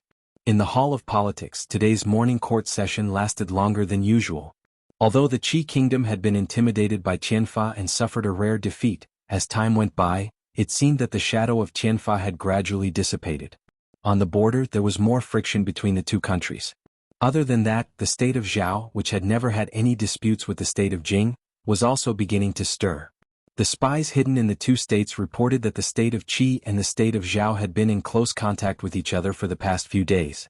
It was feared that they were about to make a move against the state of Jing. The strength of the Zhao kingdom was slightly weaker than that of the Jing kingdom, but it could not be underestimated. If the two countries joined forces, even if there was a sharp weapon like Tianfa, the Jing kingdom would still be in danger. In this way, among the neighboring countries except for the Wu kingdom, which was still in a deep civil war, the two most powerful countries were hostile to the Jing kingdom. It could be said that they were surrounded by enemies on both sides. Of course, the current Jing kingdom was not the same as before, especially in terms of military strength. Tianfa had been researched into many wonderful uses, and it could suppress the Qi kingdom. Therefore, the Jing kingdom would not be flustered because of this. Moreover, the Qi kingdom and the Zhao kingdom were mostly testing each other. No one dared to launch a real large-scale war. Even so, the imperial court attached great importance to this and made a series of deployments on the border. General Su Dingyuan had rushed to the front line again, and at the same time he brought a large number of children of the general family with him. With the god of war in Tianfa, there was no need to worry too much in the short term. Emperor Jing looked at the courtiers below and felt satisfied. If it was a year ago, the imperial court would have been in a mess in the current situation. But today, from the courtiers to the common people, they all had confidence in their hearts. When he thought of this, he naturally thought of Li Yi. Over the past few months, although he had been lazy and did not attend to his duties, he had imperceptibly brought about such a great change to the imperial court and the Jing kingdom. Being a county earl was a little stingy. If he still behaved himself and did not cause any trouble after the establishment of the academy was completed, then his title could be promoted again. He could forget about becoming a high duke for the time being. After the founding of the nation, this title would not be given to anyone else. That kid would probably be disappointed, but it was not impossible. However, if he really waited until then, he might not be able to see that kid's days of pride. After coming back to reality, the courtiers below were still standing respectfully in the same place. Emperor Jing cleared his throat and said, "Ministers, do you have anything else to say? If there is nothing, the court will be dismissed today." After a while, no one said anything. Emperor Jing was about to announce it. Just as he was about to announce it, a eunuch walked in from the side of the hall and whispered. Emperor was stunned. He waved and said, "Emperor Jing." The courtiers were all confused. When they turned their heads, they saw several people walking in from outside the hall.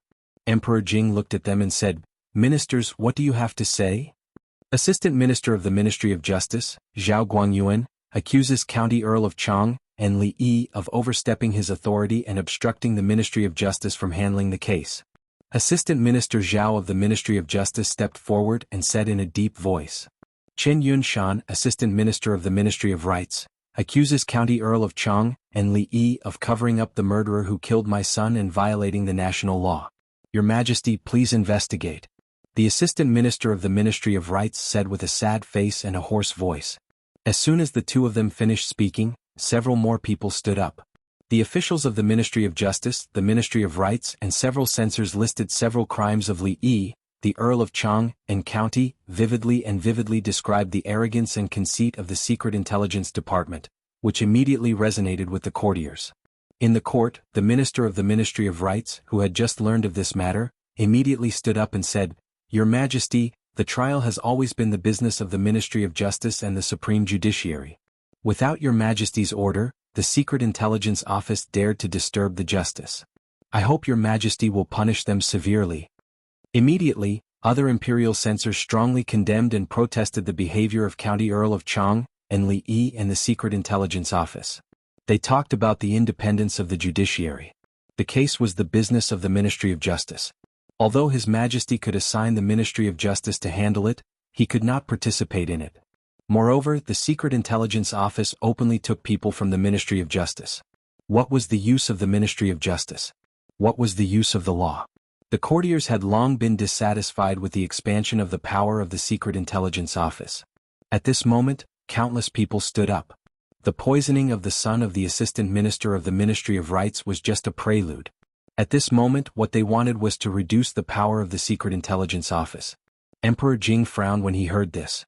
The Secret Intelligence Office was an institution that only belonged to him. Although he gave them a high power, he did not abuse it. As for directly taking people from the Ministry of Justice, without his permission, no one dared to do so. Of course, there were always some restless people. When he gave the token of the Secret Intelligence Office to Li Yi, it was to let him act freely in the court. After all, a county was still too small. He also knew his limits. He did not really use this identity to make trouble in the capital, as he said. He did not care why Li Yi directly took people from the Ministry of Justice. It would be abnormal if he did not make trouble one day. What he cared about at this moment was the case. The capital was under the feet of the emperor. In the whole Jing kingdom there was no place more stable than here. In the past there were very few murders. The son of an official of the court was poisoned to death. The impact was too bad. Where is Li? Summon him to the palace. Emperor Jing said in a deep voice. I am here. As soon as he finished speaking, a figure appeared outside the hall. The courtiers, including Emperor Jing, did not expect that he was listening outside the hall when everyone was impeaching him. At this moment, the atmosphere in the hall could not help but be a little awkward. Li Yi, Li Xian, and Emingzu entered the hall together. The officials all had different expressions. Just now, everyone naturally mentioned the eldest princess and crown prince Li Xian, but they all unanimously pointed the spear at the county magistrate of Chang and Li Yi. No one would be stupid enough to offend the other two. After all, among the three heroes in the capital, County Magistrate Li was the easiest to bully. Did you hear what they said just now? Emperor Jing looked at him and asked. Li nodded and said, I heard everything. Emperor Jing asked again, Then do you have anything to say? When the courtiers heard this, their first reaction was actually worry. They were worried that he would say, I am guilty, I know I am wrong again. Then he would be too ashamed to see His Majesty and resign in advance, leaving the arithmetic school in a mess. After all, it was not the first time he had done this kind of thing. I have something to say. Li Yi cleared his throat and said, In Jingdo, to murder a relative of a court official is a vile act. If the murderer is not caught, where is the dignity of the court? Where is the emperor's dignity? How can we give an explanation to the people of the capital? The Secret Intelligence Bureau receives the emperor's salary and shares the emperor's worries. In order not to delay the best time to solve the case, the Secret Intelligence Bureau sent someone to the palace to report to His Majesty and immediately went to investigate. Report to His Majesty? The Assistant Minister of the Ministry of Justice stood up and immediately said, This is clearly sophistry. If it has been reported to His Majesty, why does His Majesty not know about it until now? Emperor Jing looked at Li Yi and thought for a moment. He looked back at Changde and asked, Just now you said that the Secret Intelligence Bureau had an urgent report. Because I was discussing the war with the officials, it was delayed. What is it? Li Yi was still thinking about what reason he should use to explain this matter and was slightly startled when he heard this. A trace of doubt appeared on Changde's face. However, after all, he had followed His Majesty for decades. The next moment he stepped forward and said, "Your Majesty, the Secret Intelligence Bureau said that there was a major murder case in the capital and reported to His Majesty for investigation. Since that is the case, it is not overstepping," Emperor Jing said. His voice suddenly turned gloomy. "Such a serious case, I will definitely investigate it strictly." He did not expect this kind of operation. Li Yi raised his head and glanced at the old emperor. He suddenly felt that his worldview had been refreshed. He originally wanted Her Highness to give a false testimony, but now even this step was saved. Assistant Minister Zhao of the Ministry of Justice was also startled, but he did not suspect that His Majesty would lie. It seemed that impeaching the other party was somewhat impossible. He gritted his teeth and said, "Your Majesty, investigating cases has always been the job of the Ministry of Justice. The Secret Intelligence Bureau is not legitimate. Your Majesty should respect the system and the ancestors. The justice cannot be messed up." Ministry of Justice? Li Yi shook his head and forced a smile at the corner of his mouth. Hee. This was originally a laugh. However, from County Uncle Li's hee, the courtiers actually heard ridicule, disdain, helplessness, sympathy, and even, "Go to hell." Of course, they could also understand these feelings. This was because the rate of solving cases in the Ministry of Justice was really pitifully low. Some time ago, His Majesty sent people from the Secret Intelligence Bureau to the Ministry of Justice to review the files. Who knew how many old, false, and erroneous cases had been dug out, which really made the Ministry of Justice gain a lot of face among the 6 ministries. The reason why the Minister of Justice had recently resigned due to illness was probably partly because of shame. On the other hand, the Secret Intelligence Bureau's King of Hell Lu was famous. He had repeatedly solved strange cases. Even the big shots in the court had heard of his name. Not only that, the resources controlled by the Secret Intelligence Bureau were far from what the Ministry of Justice could compare with. Things like solving a case were also a piece of cake. If His Majesty was serious, he could even investigate how many times the Assistant Minister of the Ministry of Justice had slept with his concubine at night. From the point of view of the Secret Intelligence Bureau, County Uncle Li's hee was not wrong. Assistant Minister Zhao of the Ministry of Justice, who understood the meaning behind this hee, quickly blushed. If this wasn't the imperial court, he would definitely fight with this arrogant County Uncle Li for 300 rounds.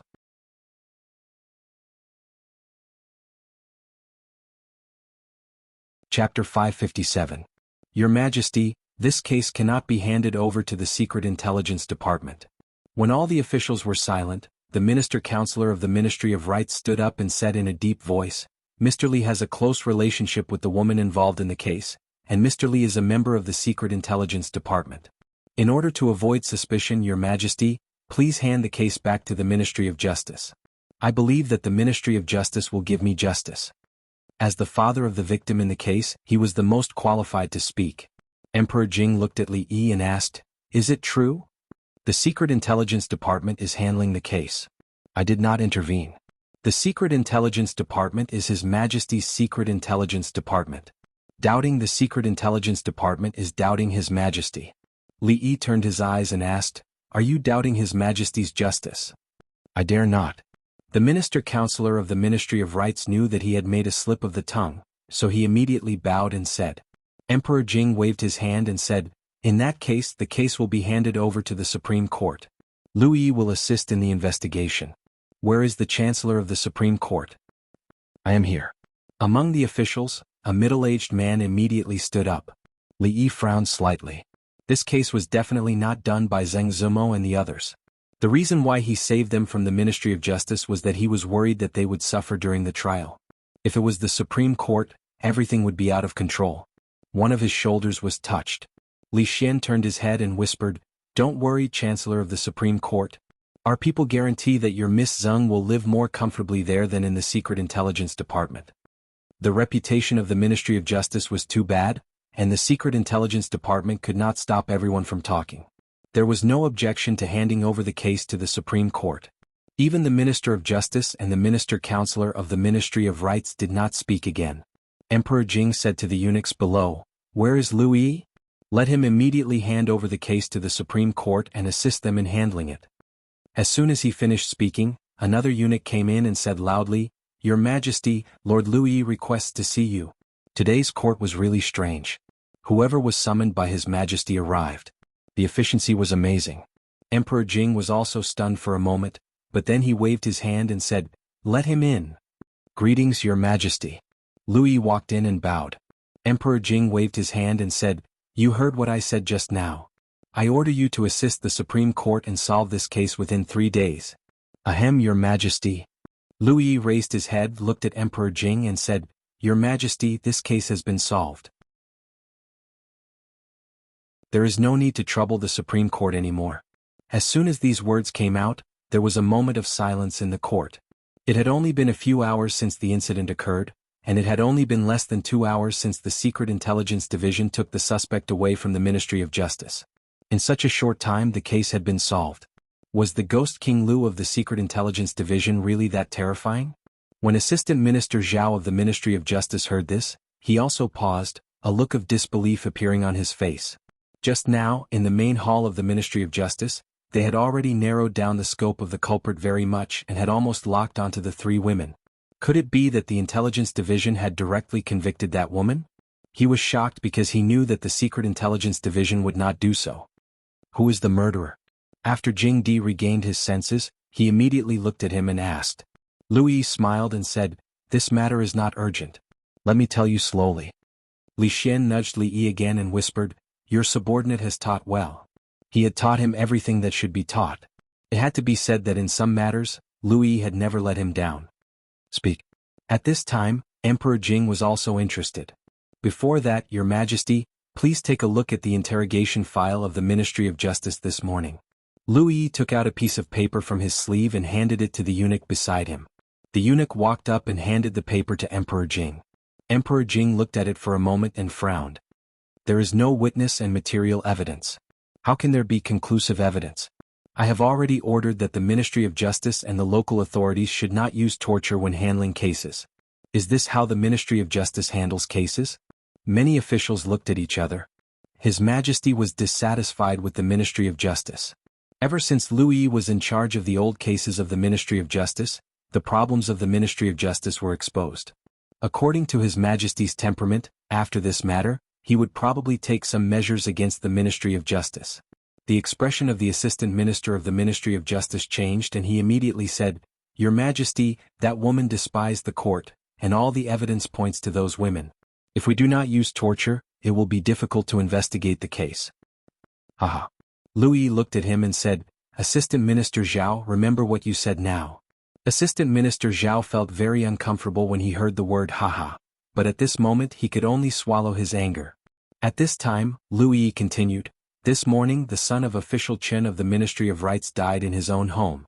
After an examination, it was concluded that he died of poisoning.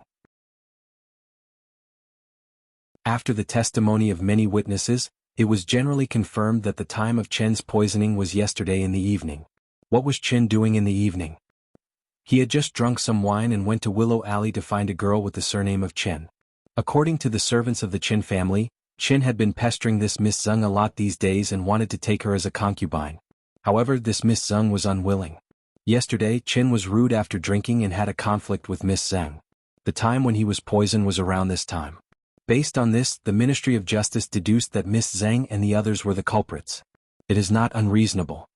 After Louis finished speaking, he smiled again and said, "However, everyone may not know that the cause of the conflict between young Duke Qin and Royal Prince Duanyang with the princess was actually this Miss Zeng." When Louis said this, everyone naturally thought of the matter that caused a huge commotion last time. Because of this, many of the heirs of the families of the ministers were still lying in bed recovering from their injuries. Young Duke Qin was flirting with an innocent family in the capital and was seriously injured by a passing hero. The person he wanted to flirt with was this Miss Zeng. The reason for the conflict with the princess was because they saw Miss Zeng in Drunken Moon Pavilion and wanted to take revenge. However, they did not know that Her Royal Highness was also there at the time and suffered a great loss. After the investigation of the Secret Intelligence Division, it was found that there were indeed some unrelated people waiting by Miss Zeng's side these days. At this moment, Louis did not need to continue speaking. Which one of the people present was not an old fox? How could an ordinary woman have the guts to poison the son of an official and act as if nothing had happened after poisoning him? At this moment, many people could smell the scent of a conspiracy. An ordinary woman having the guts to poison the son of the vice minister of the Ministry of Rights was an unbelievable thing. However, after Louis's reminder, everyone realized that this woman did not seem to be an ordinary woman. An ordinary woman did not have the ability to incur the hatred of these people. Moreover, based on the current situation, this woman seemed to have some relationship with the Earl of Chang and Li Yi. If the scope was expanded, the people who had enmity with the Earl of Chang, and after the previous incident, Royal Prince Duanyang, young Duke Qin, and many other playboys in the capital all hated them to the bone. And the one who hated the Earl of Chang, and the most, was none other than the King of Shu, and the Ministry of Justice's investigation was so sloppy. Not to mention the Emperor, even they could not stand it.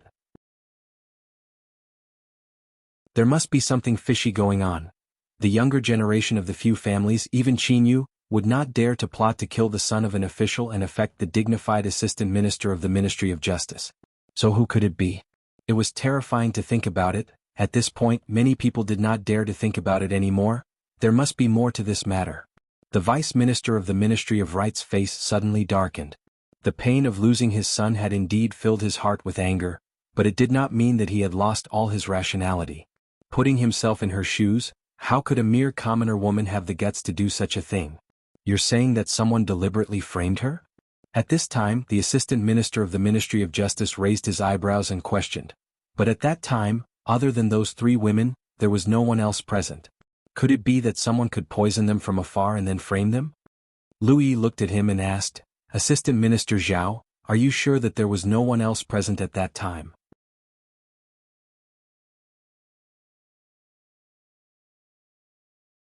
Chapter 558. Besides the three of them, who else was there? The assistant minister of the Ministry of Justice sneered and said, There were many people present yesterday. They could be summoned at any time. Lord Liu, be careful with your words. The servants of the Qin family, Emperor Jing said with a frown. His voice was not loud, but the courtiers nearby heard it. Servants of the Qin family? How is that possible? Many people asked doubtfully. Why would mere servants want to poison the young master of the Qin family? Who gave them the courage to do so? This was even more unbelievable than the woman surnamed Zheng being the murderer. Lord Liu, are you joking? This is the Golden Palace Hall. His Majesty and the other officials are watching. The assistant minister of the Ministry of Justice finally relaxed and said sarcastically, Lord Li once taught me that the murderer is not as stupid as we think. They often hide very well. All kinds of evidence point to the fact that the person who most resembles the murderer is often not the real murderer. Lu Yizhi turned around and cupped his hands at Li Yi. Then he turned back again and said with a smile, And those who seem to have the least motive to kill and are the least likely to be the murderer are often the most suspicious. Most people in the court only knew that there was a ghost King Liu in the Secret Service who was excellent at investigating cases. They did not expect him to say such words at this moment. Could it be that this ghost King Liu was taught by County Uncle Li? Of course, there were also a few people, including Prime Minister Qin, who knew that County Uncle Li Yi of Chang, and was very accomplished in interrogation. This Lu Yizhi was taught by him when he was still the county lieutenant of Anxi. The assistant minister of the Ministry of Justice was stunned for a moment and said coldly, What kind of nonsense is this? Lu Yizhi's eyes gradually froze until the assistant minister of the Ministry of Justice felt a little scared. Then he said coldly, Lord Zhao can doubt me, but you cannot doubt the truth. He took out another item from his sleeve and handed it to the eunuch. He said, This is the confession of the servants of the Chen family. Please give it to His Majesty. The assistant minister of the Ministry of Justice said quickly, His Majesty, the Secret Service must have tortured the servants of the Chen family. This testimony cannot be easily trusted. Shut up. Lu Yi suddenly turned his head and said in a cold voice, Do you think that everyone handles a case like your Ministry of Justice? Without severe punishment there is no way to try a case. Official Zhao, if you have the time to worry about the authenticity of this testimony, why don't you worry more? In a moment, how are you going to explain the origin of the 100,000 taels of silver in the secret room under your bed? You, Assistant Minister Zhao's expression changed greatly. In that instant his face paled. He pointed a trembling finger at Louis Zhang, but he could not say another word. 100,000 taels? Hearing this number, many people in the court paled. It would be impossible for a mere assistant minister of the Ministry of Justice to save 100,000 taels of silver with his monthly salary and daily expenses. In fact, although the officials standing here looked very impressive in terms of wealth, many of them belonged to the ranks of the poor. Their monthly salary had to support the entire household, so how could they save less than 100,000 taels? At the same time, the gazes with which they looked to Liu Yi gradually became filled with fear. The terror of the Secret Intelligence Bureau was to be able to infiltrate the home of an assistant minister without anyone noticing. Perhaps his own home. Thinking of this, many people's backs became slightly wet. Your Majesty, the Secret Intelligence Bureau has long received a report that Assistant Minister of the Ministry of Justice, Zhao Guangyuan, accepted a large amount of bribes, practiced favoritism, foolishly judged the case, and had no regard for human life. It was only today that we found out that in a secret room under Zhao Guangyuan's bed, there were more than 100,000 taels of silver and countless jewels. Before Liu Yizhang finished speaking, Assistant Minister Zhao, who was already paralyzed on the ground, trembled and cried out, "Your Majesty, this official is guilty. Someone gave this official 50,000 taels of silver this morning and told this official to investigate this case. He also said that the evidence is conclusive. When the time comes, the Ministry of Justice only needs to go to that woman's house to find the poison needle. He said that the more this case becomes, the better." The 100,000 taels of silver was placed under the bed. This official was afraid. This official did not even dare to spend a single copper coin. Your Majesty, please spare my life." The Vice Minister of the Ministry of Rights looked at Assistant Minister Zhao in a daze. He could not help but take a few steps back, his face extremely pale. Jingdi's expression was gloomy as he coldly said, "Who ordered you to do this? Speak." The Assistant Minister of the Ministry of Justice said in a trembling voice, "Your Majesty, this official really does not know. The person they sent was masked. This official really does not know who it is." At this moment, regarding this case, almost all the officials in the imperial court had a plan in mind. Sure enough, it was a frame-up. The person behind the scenes was really generous. He poisoned the son of the Vice Minister of the Ministry of Rights and even bribed the Assistant Minister of the Ministry of Justice. Now he wanted to make the matter bigger. Who did he want to implicate? Everyone could not help but look at County Uncle Li. This person was really scheming. This matter was far from what those playboys could participate in. The possibility of it being Prime Minister Qin was not high. It was also impossible for it to be the Qin family. After all, the deceased was from the Qin family.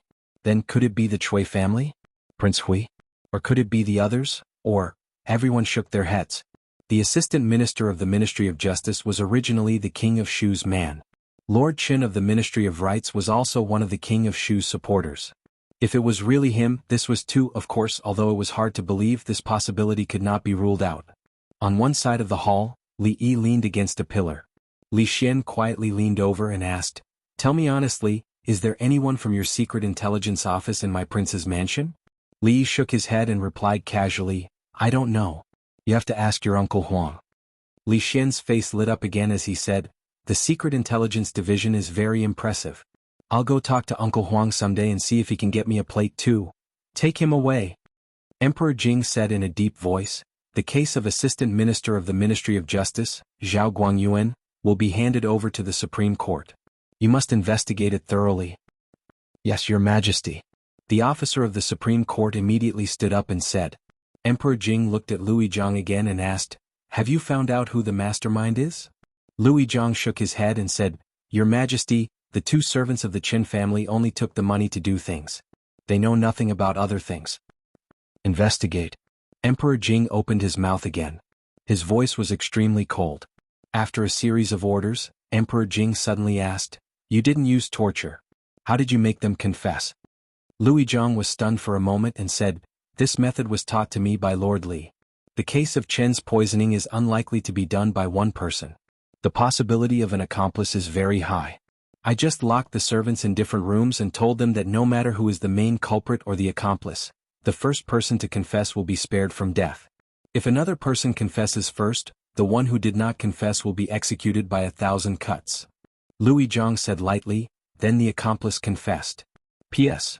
Readers who have doubts about this can search Prisoner's Dilemma on Baidu. I will not repeat it here. This method was first proposed in 1950.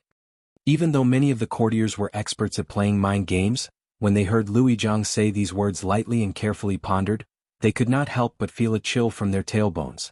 Although this could also be considered as an interrogation technique, it was clearly a level higher than torture. King of Hell Lu, He had almost played with people's hearts to a certain extreme. And the person who taught King of Hell Lu? Everyone looked back and saw that he was talking and laughing with His Royal Highness. He did not seem to care about what happened here. Everyone thought to themselves that the person hiding behind the scenes, wanting to take revenge on the other party, had really chosen the wrong person this time. What he was going to suffer next was a thorough investigation by the Secret Intelligence Office and the Supreme Court. Perhaps even that person did not expect that King of Hell Lu or County Uncle Li was so terrifying that he did not give the Assistant Minister of the Ministry of Justice time to react at all and even got himself into trouble. He did not hesitate to spend a lot of money to make this plan just to cause a little trouble for the other party. How much did that person hate him? How much could he not wait to see him in a predicament? Hurry up. At the gate of the palace, the King of Shu, who was in a light sedan chair, kept urging the servants who were carrying the sedan chair.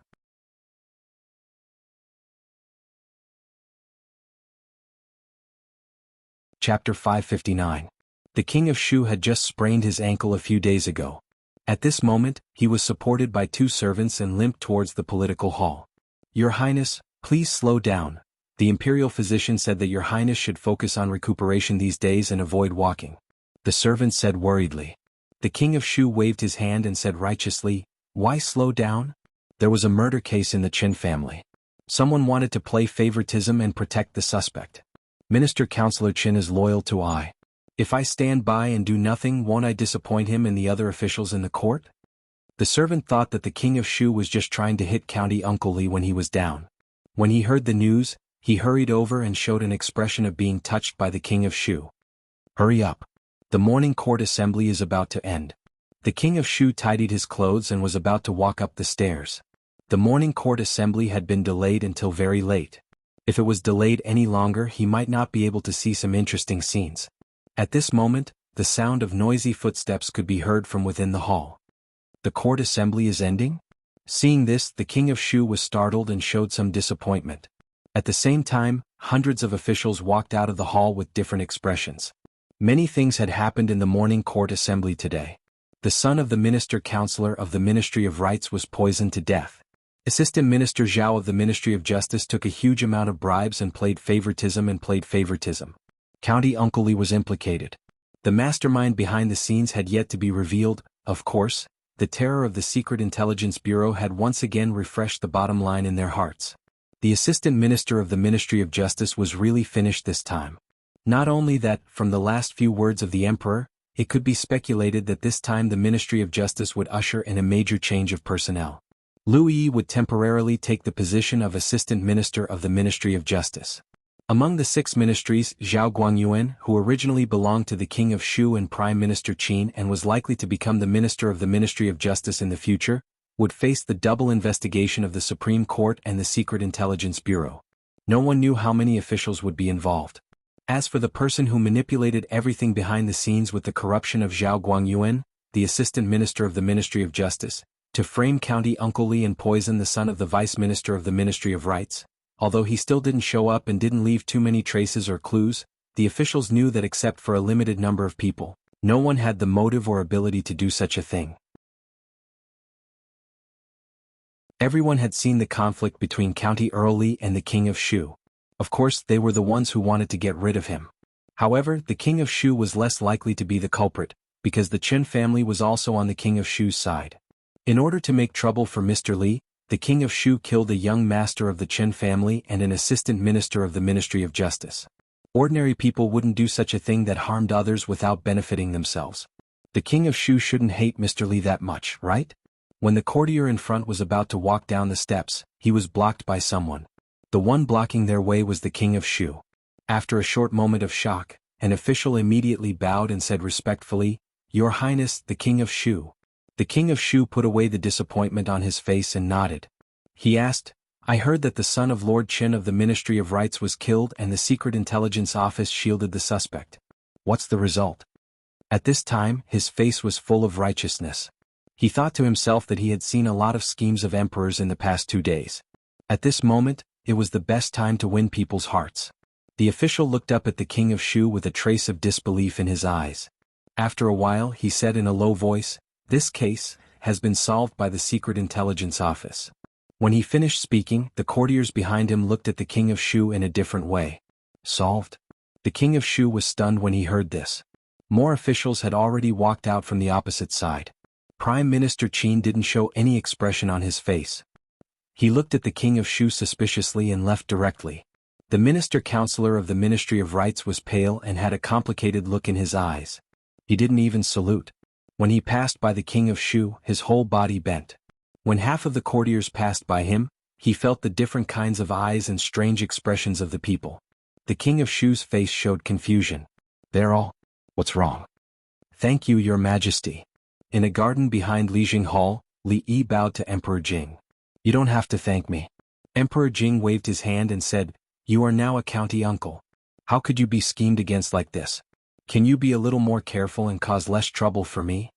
Li Yi wanted to say that he was also very helpless. He didn't provoke anyone. In the last 2 times he was bullied and had to defend himself passively. The other time he couldn't control his domineering aura at will. Did the other party have to be so ruthless? Emperor Jing waved his hand and interrupted him. He said, "Do you know who is behind this matter?" "I don't know for the time being." Li Yi shook his head. Even Louis Zhang didn't find any clues. In his heart he only had a few guesses. But those guesses were not suitable to be said on this occasion. "You are still a little reckless in this matter. I will let the Supreme Judiciary and the Secret Intelligence Department thoroughly investigate this matter." Emperor Jing looked at him and said, "I have handed the Ministry of Justice to Louis Zhang. You also help me to keep an eye on it. One of the 6 ministries should be so corrupt. I can't escape the blame." After saying a few words, Emperor Jing sat down in the pavilion. He covered his chest and an abnormal blush appeared on his face. He said, "You go back first." Then he thought of something and said, "In the future when you play chess with Shanning, you are not allowed to cheat." "If I don't cheat I can't play?" Li Yi sighed in his heart. The arrogant Lolita was stupid and cute in other aspects, but she was talented in chess. As a teacher, if he lost to his student, how could he save his face? He didn't know how the old emperor was born. Except for the king of Shu, his sons and daughters were all better than the other. No wonder he was so unpopular. When he walked out of the garden, Li Xian came up to him and asked him to wait for him at the palace gate. Before he reached the palace gate, he chased him from behind and waved the token in his hand as if showing off. He asked, "Can the Secret Intelligence Department enter the Ministry of Works at will and read the drawings?" Li Yi waved his hand. "The Secret Intelligence Department can't, but you can." He could even give the token of the Secret Intelligence Department's commander, so the drawings of the Ministry of Works were nothing. Li Xian put away the token and said seriously, "This time the Chui family and King Hui are the most likely culprits, and the King of Shu is also very likely. Prime Minister Qin can't let Qin Yu do whatever he wants. If you find anything you must tell me. Don't act rashly." "Don't worry."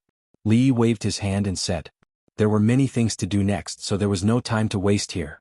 Zheng Zumo and Yang Liuqing should have returned home by now. This time they must have been very shocked. He had to ask the Secret Intelligence Department to send more people to keep an eye on that place.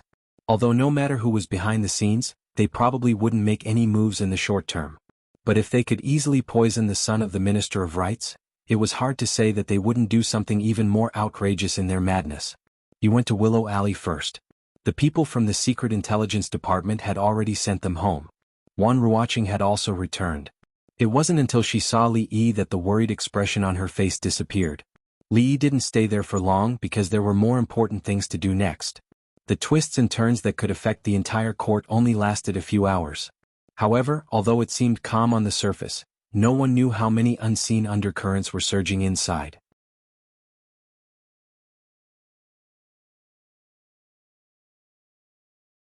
Chapter 560. Li Yi sat at the stone table in the courtyard, flipping through the files sent by the intelligence office. After reading it twice he still found nothing. This time the person hiding in the dark was extremely cautious. He could influence the assistant minister of the Ministry of Justice by himself, but he only made use of his corrupt nature and did not give himself away. He even poisoned the son of an official. Once this matter was exposed, no one would be able to bear the wrath of the emperor and the officials. Even Li Yi himself could not guess what kind of person would be so bold and daring. However, it was not important whether they could guess it or not. As for the case, they would let the Secret Intelligence Office and the Supreme Court investigate it first. According to some clues that they had found previously, the king of Shu was more likely to be the culprit. Although Li Yi still felt that the king of Shu was not intelligent enough to arrange this matter, no matter who it was, he would definitely be involved. After thinking for a moment, seeing that Mississippi Lu seemed to be going out, Li Yi waved his hand and said, "Rui, come here." "What's the matter?" Mississippi Lu walked over with her sword in her arms. "Are you busy these days?" Li Yi asked casually. Mississippi Lu frowned. The heroes' conference was around the corner, so of course she was busy. She said impatiently, "What's the matter? Say it quickly." Li Yi stood up, patted her shoulder and said, "If you have anything on hand, put it aside for now. The organization has a difficult task for you to complete. Your Highness, I have sent someone to find out the truth. In today's case, someone bribed the servants of the Qin family with a large sum of money. After poisoning Qin, they framed those women and bribed Assistant Minister Zhao of the Ministry of Justice. Their purpose was to implicate the County Earl of Chang and Li Yi. Unfortunately, the intelligence office interfered in the process. They cracked the case in the imperial court and exposed the bribery of the Assistant Minister of the Ministry of Justice to His Majesty. His Majesty was furious and sent the intelligence office and the Supreme Court to investigate this matter thoroughly and punish the mastermind. In the King of Shu's mansion, a servant reported these things to the king. What a pity. The King of Shu sighed with an unconcealable disappointment on his face.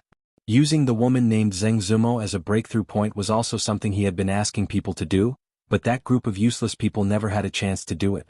He didn't expect someone to think the same way as him. At this moment he felt a little depressed. Why didn't he think of such a brilliant method? What was even more depressing was that even so, it still didn't cause him any substantial trouble. The Secret Intelligence Division was a busybody. Once he was promoted, he would definitely clean it up.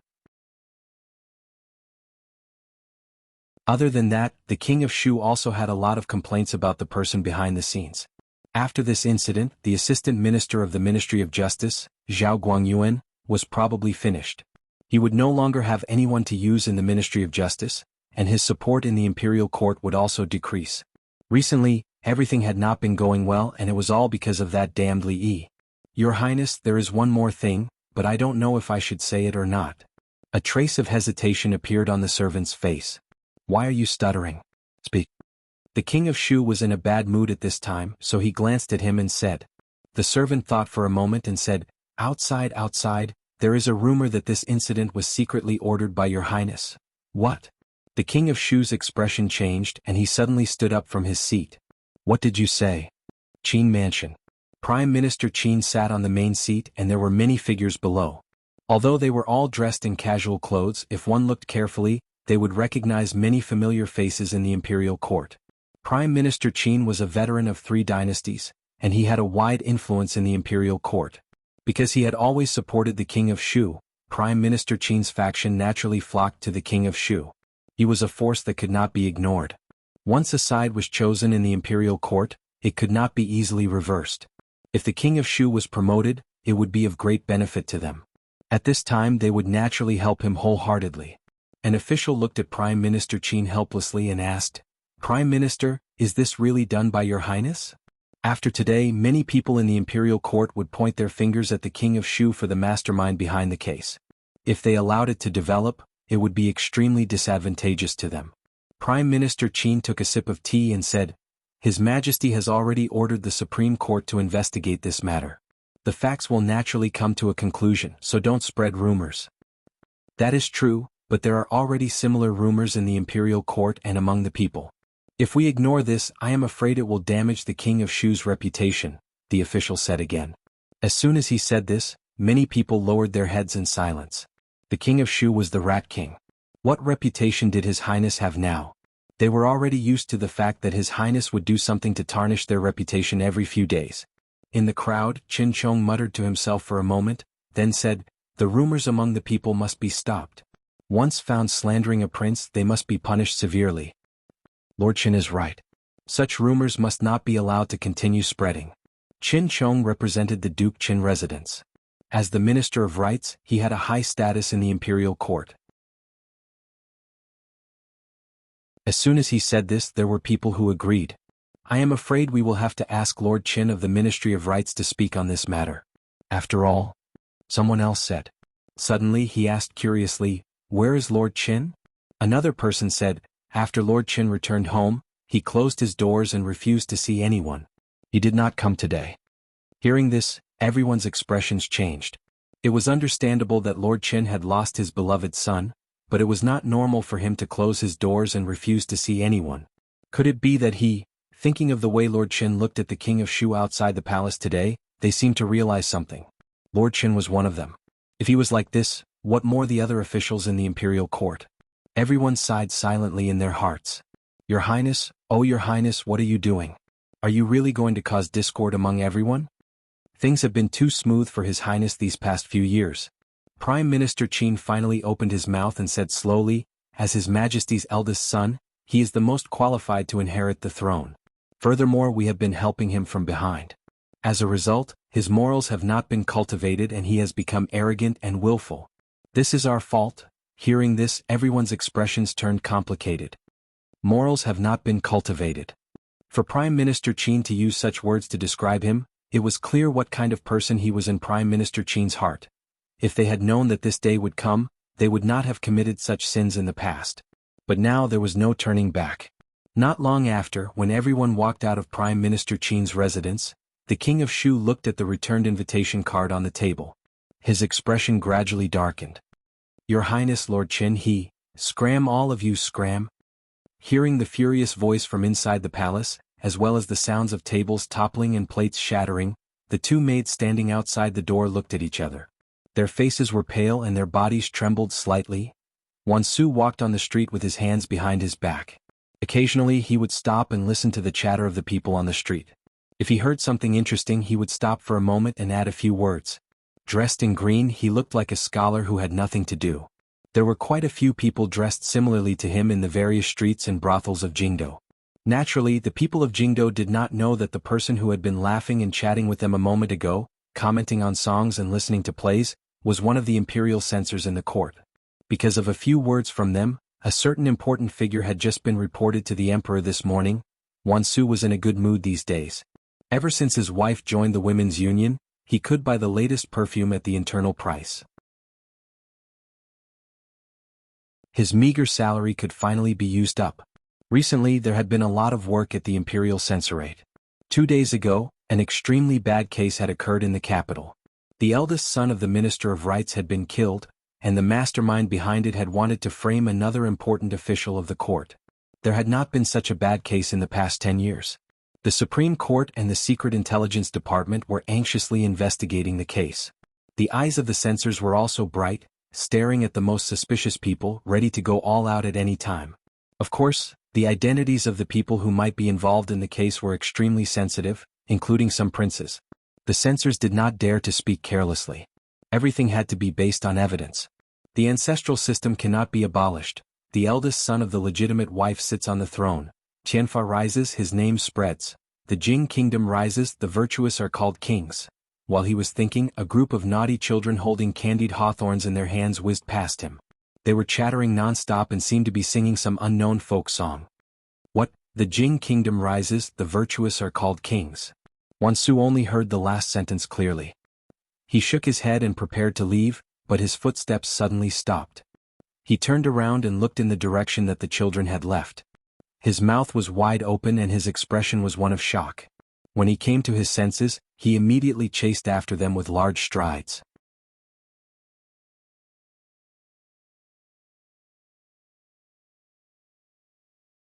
Chapter 561. Who taught you the ballad you just sang? Wansu finally caught up with the children on a street in the capital city and asked eagerly. It's a big brother I don't know. Those who can sing can get a candied haw. A child waved the candied haw in his hand and said with some pride. Wansu immediately asked again, where is he now? I don't know. He left a long time ago.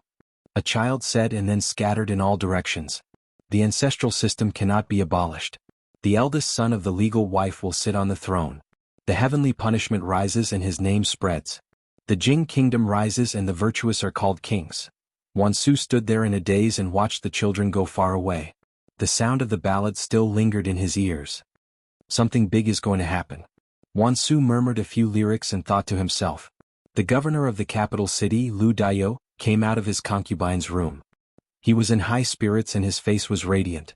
He felt that his luck had been pretty good recently. Everything he did was smooth sailing. Whenever trouble encountered him, it would avoid him. He was not like that idiot from the Ministry of Justice who wanted money more than his life. He was simply courting death. Since the last case, the imperial court heavily regulated the public security, and the capital city had become much more peaceful. Even small theft cases did not happen. Without any cases, he lived a comfortable life as the capital city magistrate. However, every time he thought about how his subordinate from not long ago had now become the assistant minister of the Ministry of Justice, 2 ranks higher than him, he would have a strange feeling in his heart. These days there were rumors about the king of Shu in the capital city.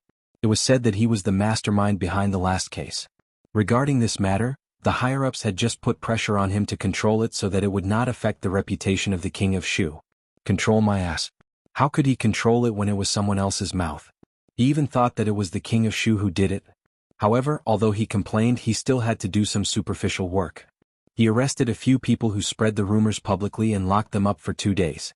Naturally, the voices of the people below would be reduced. He walked to the front hall and was about to deal with a case when he saw more than 10 farmers crowded in the hall. It seemed that they were arguing endlessly about something. He frowned and said, "No noise in the court." Before he came over, he had already roughly understood the situation. A dozen or so farmers were farming in their fields when a white fox with a piece of yellow cloth in its mouth ran past them. It could actually speak the human language, scaring the farmers. Although he was scared, he still had to catch a fox that could talk. This was an auspicious sign, a great auspicious sign. If he presented it to the authorities, he might be able to get a large sum of money. Wouldn't that be better than farming? Where's the fox? County Magistrate Liu asked as he waved his hand after the crowd quieted down. Sir, the auspicious sign is here. 2 farmers immediately carried a bamboo cage over. County Magistrate Liu took a few glances at it. It was just a fox. Although white foxes were rare, they were not auspicious. As for the fact that it could speak human language, it was completely nonsense. Say, this fox can speak. Let's hear it say something. County Magistrate Liu glanced at the crowd. A group of unruly people dared to use a fox to pretend to be an auspicious sign. If the fox couldn't speak, he would definitely beat them 10 times. What did they think the county government was? A tall and sturdy farmer smiled bitterly and said, "Sir, the fox really did speak. Many people heard it.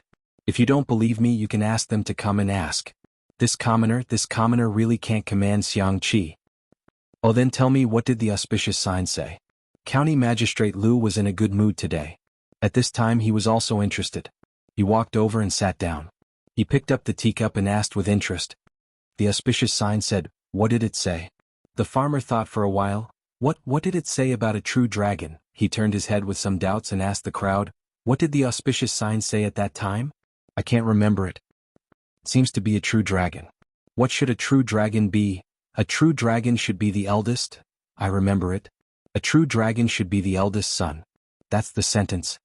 They discussed for a while and came to a conclusion. The farmer who spoke just now walked forward and handed a piece of yellow cloth to County Magistrate Liu. He said, "Sir, this piece of yellow cloth fell from the auspicious sign's mouth when it spoke. At that time, the auspicious sign said, 'A true dragon should be the eldest son.'" "Make up, continue to make up." County Magistrate Liu looked at them with disdain. A piece of yellow cloth fell from the mouth when it spoke. Why didn't it drop gold? A true dragon should be the eldest son. How could they make up a sentence to fool the government? Did they really think that they were idiots? However, these farmers were illiterate, so the sentence they made up was quite smooth. A true dragon should be, what should a true dragon be? Clatter. Suddenly, as if he realized something, County Magistrate Liu's hand trembled unconsciously. The teacup fell and half a cup of hot tea splashed on his body. The tea was boiling hot, but County Magistrate Liu didn't feel it at all. He picked up the yellow cloth in his hand and looked at it carefully. On the back of it he saw a lifelike 5-clawed golden dragon. His hand couldn't help but tremble again. "Come on, arrest all of them." After coming to his senses, he suddenly stood up from his seat, pointed at the dozen farmers, and said to the local government runners present. The dozen people were arrested by the local government runners before they realized what had happened. After coming to their senses, they turned pale and said loudly, Your Honor, what are you doing?" With a gloomy face he asked coldly, "Tell me who instigated you behind the scenes." Seeing the county magistrate suddenly change his face, the farmers who wanted to ask for some rewards were terrified and said hurriedly, "Your Honor, we don't want the auspicious sign or the reward." At that time many people really saw and heard it. You can ask them." County Magistrate Lu looked at him and asked, "Where are those people?" They are all in the farm," the farmer said in a trembling voice. "Let's go." County Magistrate Lu walked down from the hall without even changing his clothes. He waved to the farmer and said, "Lead the way." Are you done? Are you done?" While Li Yi was busy in the kitchen, that Sundra Loli had popped her head out of the kitchen for the umpteenth time. Li Yi glanced at her and said, "What's the hurry? We still have to wait for another hour. You can play with Yongning for a while." "Yongning is playing on the slide. That's for kids. I don't want to play." "Sir, why don't we play chess?" That Sundra Loli said excitedly, "I know how to use Dumbo, Earth Drilling Mouse, Tigger, and the super invincible celestial dog in the universe. Now even my father can't beat me." Without turning back, Li Yi waved his hand and said, "If you have nothing to do, go outside and see if the glutinous rice paper has dried. Remember, you are only allowed to eat 2. Okay." That Sundra Loli ran out like the wind. She had been drooling over the thin but sweet food for a long time. Li Yi pinched a white square object from the plate and put it in his mouth to taste. The hardness was almost the same, but the sweetness was still a little too much. However, Xiao Huan, Yongning, and that Sundra Loli would definitely like it. For the sake of their teeth, it was better to put less sugar next time. Mississippi Lu walked in from outside and said indifferently, "Mission completed. Is the person you found reliable?" Li Yi turned back and asked. Mississippi Lu didn't answer. She just gave him a disdainful look. Mississippi Lu was always reliable at crucial moments. Li Yi didn't ask any more. He passed a plate over and said, "Try this." Mississippi Lu took the plate and took a small piece from it. She looked at Li Yi and put it in her mouth. "What is this?" In the next moment, her beautiful eyes lit up as she looked at Li Yi. Li Yi thought about it and said, "You can call it Big White Rabbit." What a strange name. She pouted and turned to walk outside. "Wait." Li Yi stopped her just in time. Mississippi Lu turned back. "Let's go. Leave the plate behind." Li Yi crossed his arms and looked at her. "Mississippi." Lu stared straight at him. "The plate? I don't want the plate." After a moment, Li Yi took a step back and said, "You should at least leave me 2 pieces of sugar, right?"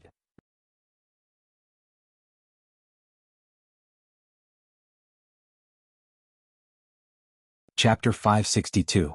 The raw materials were not enough, and the specific formula was not clear. The taste of the homemade White Rabbit creamy candy was actually very different from what Li Yi remembered. It tasted similar to the pirated candies of White Rabbit creamy candy, Little White Rabbit creamy candy, and Big Black Rabbit creamy candy. However, Yongning ate it with relish. If Li Yi was not afraid that she would hurt her teeth, she would have eaten as much as Xiao Huan and the proud Lolita combined. Candy seemed to be still in its infancy in this world. It was possible to do it a little. If it continued to develop like this, there might eventually be a giant company that would monopolize many industries and cover countless categories. They could make tens of thousands of taels of silver every minute. Of course, to him it was boring to be that big. It would take a lot of effort and a lot of time to sleep. The proud Lolita ran over, stuffed a piece of candy into his mouth and ran away quickly. Li Yi lay on the rocking chair in the yard, listening to the 2 girls' clear but not noisy laughter. He would occasionally open his eyes to take a look. Life was already very good as far as he was concerned. On the other side of the capital, County Magistrate Lu, who was standing in a field with a dozen bailiffs behind him, was not so leisurely. This was where the villagers found the fox that could speak human language. At this moment, a villager was pointing at a series of footprints in the wetland and said, "Sir, look, the auspicious spirit ran from here today." County Magistrate Lu frowned and walked over to the villagers watching and asked, "Did you all see the auspicious spirit this morning?" Immediately, more than half of the villagers shook their heads, but some of them stood up and said, I saw it, that white fox, that auspicious spirit ran over here with a piece of yellow cloth in its mouth. After it ran over, the cloth fell out and we all heard it speak." County Magistrate Lu frowned and asked, "How do you know it was the fox speaking and not someone deliberately pretending to be it?" A stooped old man with a face full of brown spots and a walking stick walked out and said, "Who in the village hasn't heard a fox's cry? That voice is sharp and thin. It's the voice of a fox. I can hear it clearly if it's a human's voice." County Magistrate Lu looked at the old man and asked suspiciously, "Sir, you must be over 70 years old this year. Do your ears still work?" Old Zhao? The old man knocked his walking stick on the ground and said, "My surname is Wang, not Zhao. I ate noodles this morning and it wasn't watery. The country's policy has been good these 2 years, so we don't drink watery food." County Magistrate Lu ignored the old man and turned to ask, "Who else was there besides you?" A villager thought for a moment and said, "There are 2 passers-by." He curled his lips and said, "Those 2 are outsiders, yet they want to buy the auspicious sign with 10 taels of silver. Do they think we're stupid? The auspicious spirit belongs to the country. If we really sell it, won't we go to jail?" Passer-by?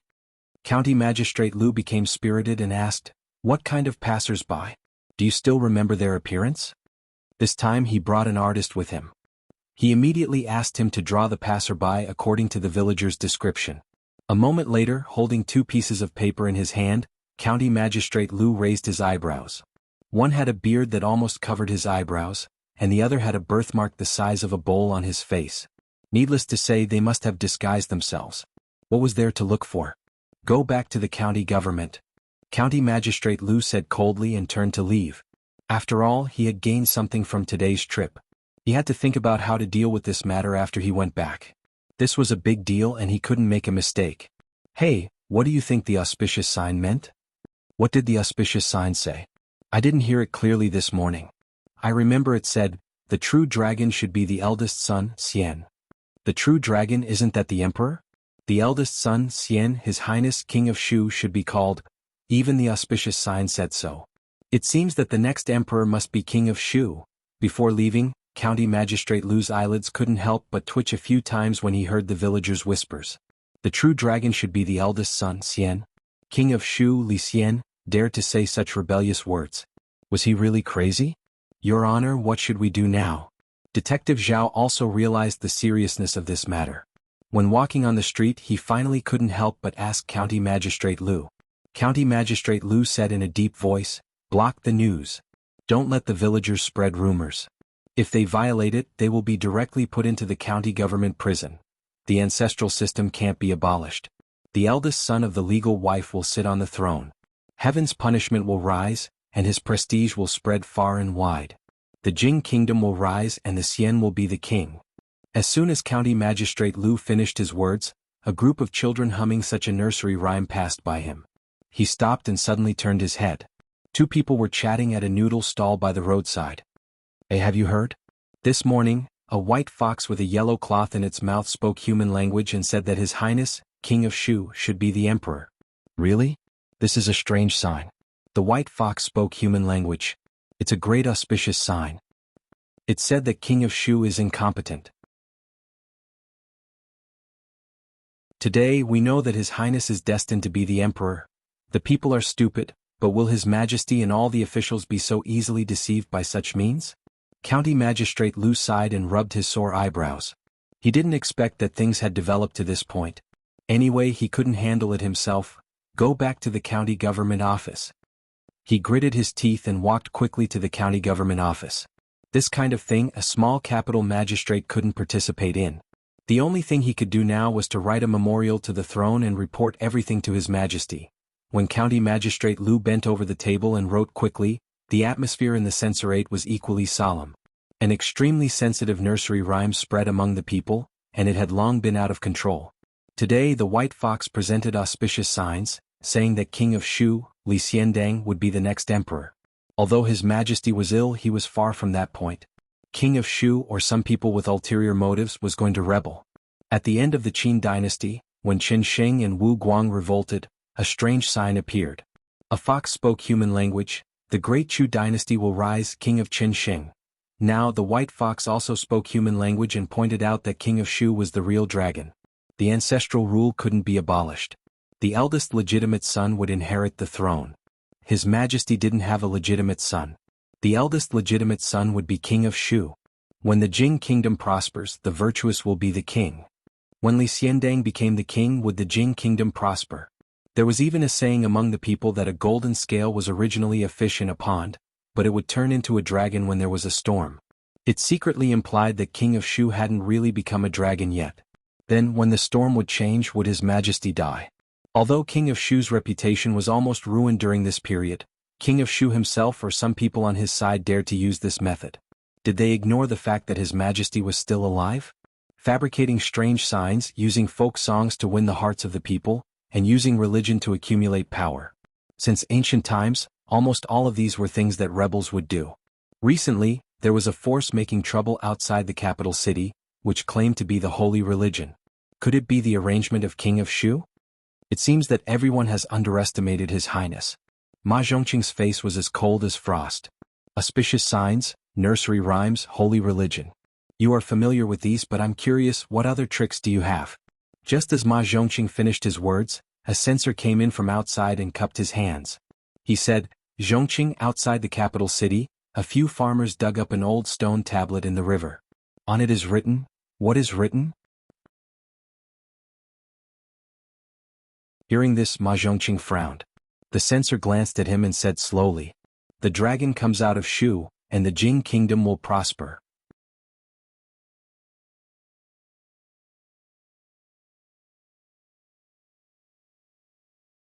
Chapter 563. Everyone is saying that His Highness is the Son of Heaven. In the King of Shu's mansion, two maids whispered to each other while doing their work. I've also heard about it. There seems to be a white fox that can talk and a stone tablet that was dug out from the river. It's a hot topic outside. I heard it when I went out to buy things today. The two maids chatted in low voices and did not realize that a figure was standing behind them. Ahem. At a certain moment, the King of Shu coughed softly. The two maids turned around in a hurry and their faces turned pale. They immediately knelt on the ground and kowtowed repeatedly. Your Highness, please spare our lives. Your Highness, please spare our lives. Is I that scary? The King of Shu smiled and seemed to be in a good mood. He waved his hand and said, you two are not bad. Go and receive your rewards yourselves. Until the King of Shu limped away, the two maids were still kneeling on the ground and did not come back to their senses for a long time. His Highness disliked people talking behind his back and had even beaten a servant to death because of it. Why did he suddenly change his temper today? Did he take the wrong medicine? No matter what medicine His Highness took, he would not be punished. He hurriedly got up from the ground. As for the reward, how could it be more important than his own life? All the servants in the King of Shu's mansion could feel that His Highness was in a good mood today. He was even humming a tune as he walked. This was a rare sight in the mansion. It's rare to encounter such a good thing. Today all the servants in the mansion will be rewarded. The King of Shu instructed the housekeeper of the mansion and planned to go out to have a look. He had been depressed for a few days because he had inexplicably taken the blame. However, it did not take long for him to take a turn for the better. These 2 days the people were cheering for him to ascend to the throne. Compared to this, what was the ridicule and suspicion of the past few days? Could it be that even God is helping me? Not long after, he sat in the palanquin and listened to the occasional conversation on the street. He could not hide the smile on his face. The will of the people. Was that position still far away from him? At this moment he felt that he was already standing at the peak. What, His Highness is not here. Outside the gates of the King of Shu's residence, a dozen or so ministers gathered. Upon hearing the words of the gatekeeper, they frowned at the same time. His Highness wasn't here at this time. What was he thinking? The Imperial Censorate had already submitted a joint petition to impeach His Highness for disrupting the politics of the court and bewitching the hearts of the people. They were afraid that what awaited them next would be the Emperor's thunderous fury. At this time he was actually not in the manor? His foot injury hadn't healed yet. To the Qin manor. They were not the magistrates of the capital, nor were they the imperial censors. Naturally, they received the news much later than the other party. After realizing the seriousness of the matter, they immediately joined forces to discuss countermeasures with the King of Shu. However, they did not expect that they would come up empty-handed. Time could not be delayed any longer. Someone made a prompt decision and immediately made a decision. At this time in the Qin manor, Prime Minister Qin looked at a withered old tree in the courtyard and murmured, "This is a heart attack." Who did this? An official behind him said angrily, "Stupid, simply stupid. This is harming His Highness." Everything that had happened in the capital over the past 2 days seemed to be building momentum for the King of Shu, but in reality, it was a ploy to kill him. Although it could allow His Highness to rally the hearts of the people for a short period of time, how could the Emperor and the court officials tolerate such a thing? If His Majesty was in critical condition, this would naturally be an excellent method. However, the current situation was turbulent and needed stability in the hearts of the people. His Majesty and the court officials had accumulated a lot of dissatisfaction with His Highness. Taking action early was tantamount to digging their own grave. What made them even more desperate was that for some reason, the speed at which these rumors spread was so fast that it left no time for them to react. The white fox offering auspicious signs, the stone tablet in the river, and the folk songs almost elevated the king of Shu to the altar. However, the higher he was, the worse he fell. The imperial censors and the imperial censorate had already gone crazy. Memorials from the officials also snowed towards the minister of Jianghu. Regarding today's matter, even Prime Minister Qin did not dare to suppress it. It had to be said that this was a stupid move that could not be any more stupid. However, the most helpless thing was that the person behind the scenes could very well be a supporter of His Highness or His Highness himself, although they could not do such a stupid move, but His Highness might not. Looking at the situation before them, His Highness was really being roasted on a fire. One of them revealed a helpless expression and said, "At present, we can only let His Highness personally enter the palace to apologize and express his attitude. Perhaps His Majesty will be lenient. After all, His Majesty's health is not as good as before. For the stability of the court, he will not punish His Highness severely." "That's right. Let's go to the king's residence immediately. Otherwise it will really be too late." "What, His Highness is not here?" A moment later, outside the king of Shu's residence, many people stopped in shock. At the same time, in a restaurant somewhere in the capital, the king of Shu repeatedly clinked glasses with a group of young people. He laughed loudly and said, "I'm in a good mood today. All expenses are on I. When the Jing kingdom rises, the virtuous are called kings. The true dragon should be the eldest son of the virtuous, and when there is a storm, he will turn into a dragon." Emperor Jing's face was red and his breathing was rapid. He swept the thick stack of memorials on the table and pressed one hand on his chest. He said angrily, "Bastard, I am not dead yet, and you are already so impatient. Your Majesty, please calm down. The dragon's health is more important." Changde looked panicked. He put one hand on Emperor Jing's back and ran the genuine qi in his body. After a moment, Emperor Jing's breathing gradually calmed down. Emperor Jing touched his chest a few times and asked in a weak voice, "What's going on with the white fox and the stone tablet? Who is behind this? Have you found out?" Changde immediately said, "Your Majesty, the white fox is just an ordinary fox. The reason why those people heard it speak human language should be that someone imitated it with a vocal skill.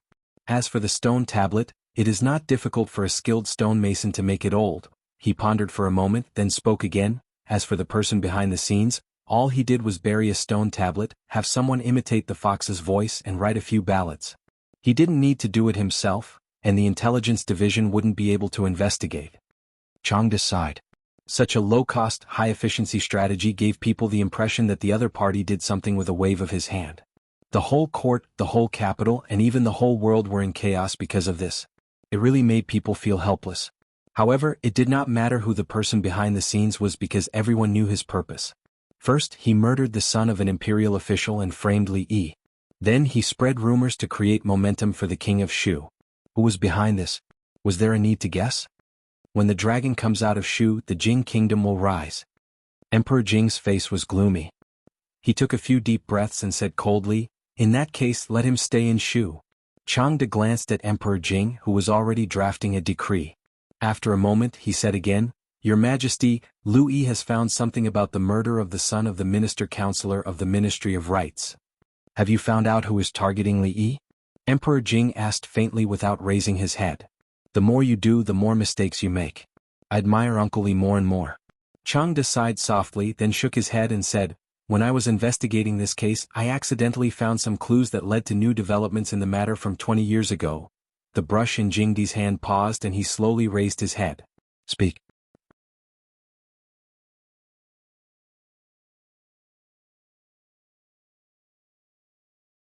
Chapter 564. Changde's voice was erratic like a ghost, which made the atmosphere in the hall quite gloomy and horrible. Emperor Jing clenched a memorial in his hand and said, "So, that thing was really done by them?" "That's probably it," Changde said, "but it's more than that. If we follow that clue, I'm afraid more people can be found." "Then keep digging." Emperor Jing's voice gradually became cold. "I won't let go of anyone who participated in that matter. After he finished speaking, the entire hall fell into a deathly silence. Until there was a creaking sound, the door of the hall was pushed open a little, and the sunlight outside shone in. A head poked in from outside, and the proud Lolita said with some doubt, "Why don't you open the door in broad daylight?" Her body flashed and appeared in the hall. She trotted over with a smile and said, "Father, I have something good for you to eat. What good thing did you steal from the catering company again?" A smile appeared on Emperor Jing's face and he held her in his arms. "Father, try it first." The proud Lolita took out a handkerchief from her arms and carefully opened it. She took out a small milky white pastry and put it in Emperor Jing's mouth. "Tastes good. Is it a new pastry made by the catering company?" Emperor Jing asked with a smile on his face. The proud Lolita curled her lips and said, "Those stupid royal chefs can't make such delicious things. This was made by master. Hey, give me 2 more pieces. I'll go to find my mother. She hasn't tasted it yet." Seeing her skipping out, the smile on Emperor Jing's face lasted for a long time. Changde picked up the memorials scattered on the ground and organized them. He said, "Your Majesty, do you want the Secret Intelligence Office to investigate the King of Shu?" "No need." Emperor Jing waved his hand and said, "Li Xian can't do such a thing, but some people can't wait." Feeling the coldness in his words, Changde knew that some people would not have a good time in the court tomorrow. "Prime Minister Qin, what should we do now that things have come to this?" In Qin's mansion, many people were staring at Prime Minister Qin. Fortune and misfortune, misfortune and fortune. Qin Xiang sighed and said, "You don't need to do anything and you can't do anything." He shook his head and walked out with his hands clasped behind his back. His body was even more hunched than before. Was the decision he made more than 10 years ago right or wrong? At this moment even he himself had deep doubts about it. He walked to the door and waved his hand at a person standing in the corridor saying, "Tell Imperial Concubine Shui that I am powerless in this matter." "Did you find it?" In the King of Shu's residence, more than 10 officials were waiting anxiously. When they saw a servant coming in, someone immediately asked, "Not yet." The servant shook his head and said helplessly. Everyone's faces were filled with panic. Time was of the essence, and the consequences of every 15 minutes they wasted might be even more severe. Unable to find the King of Shu, someone had already entered the palace to report to Concubine Shui. No one knew what the outcome would be. If Her Highness still did not return, it would be too late when the palace doors closed today. Even they couldn't help but feel a chill when they thought about what would happen in the morning assembly. At this moment, a maidservant hurriedly ran in and said, "Her Highness is back." Hearing this, everyone got up and quickly walked out of the hall. The King of Shu was supported by 2 servants. His eyes were hazy and his body was swaying. When he saw everyone coming out to greet him, he was stunned for a moment. Then he asked doubtfully, "Why are all of you here?" Then, as if he had thought of something, a smile appeared on his face. He said, "I know you are also here to congratulate I. Good. Give the order to hold a banquet in the king's residence tonight." "Your Highness." Everyone was already anxious. In such a critical situation, they were burning with anxiety in the king's residence while the King of Shu was enjoying himself outside. Finally, someone couldn't help but shout angrily with a face full of anger, "Ah!" The King of Shu raised his head in confusion, not knowing why the other party was angry. The official's face was full of disappointment as he said, "Your Highness, if this continues, your position in the Eastern Palace will be in danger." "What?" The King of Shu was very sensitive to these 2 words. He instantly sobered up and asked anxiously, "What happened? Why is it like this?" He thought that the position was within his reach, but now someone told him that he might not be able to be the emperor. How could he not be anxious? Seeing that the King of Shu still hadn't realized what the crisis was, the hearts of everyone present turned cold on the spot. The King of Shu was very lucky. Because the Empress had no legitimate son and could no longer bear children, he who was born by noble concubine Shui was equivalent to the eldest son of the legitimate wife. He was the first in line to be the next emperor. His mother was noble concubine Shui, and he had the backing of the Shui family, as well as many noble families who shared the glory and disgrace of the Shui family. Because of these factors, many officials in the imperial court had long been on good terms with him. Even the current prime minister did not shy away from supporting him. He could even stay in the capital city without going to his fief. These were all things that the other princes combined did not have.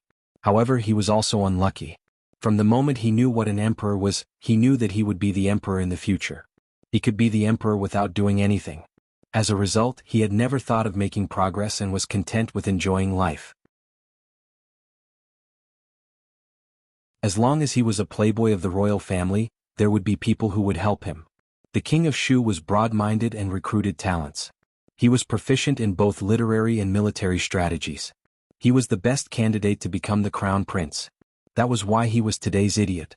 It was a blessing and a curse. At this moment, everyone understood what Prime Minister Qin meant. The official said in a low voice, "We'll talk about this on the way.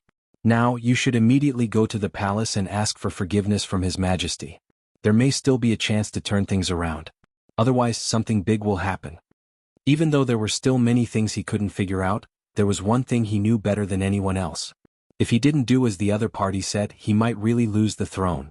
At this moment he had completely sobered up from the wine he drank last night. The complacency he had during the day was also swept away. He hurriedly said, "Prepare the horse, hurry, prepare the horse. I want to go to the palace." A moment later, a flustered and exasperated voice came from outside the palace gate.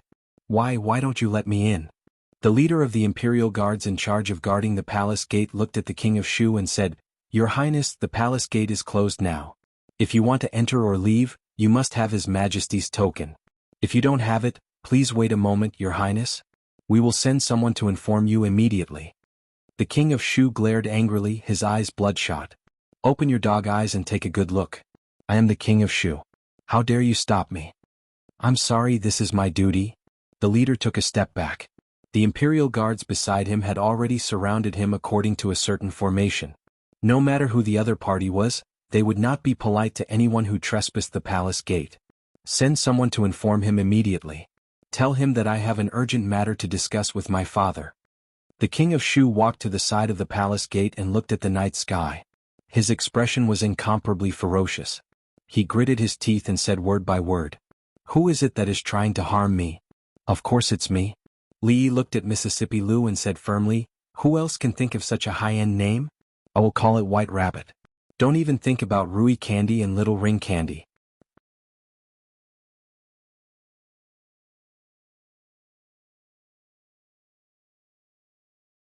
Chapter 565.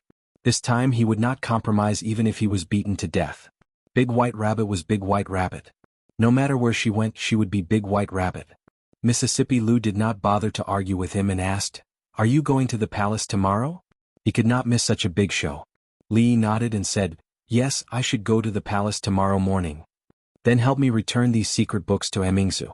Mississippi Lu walked over and put the books on the table beside her. "Okay," Li responded.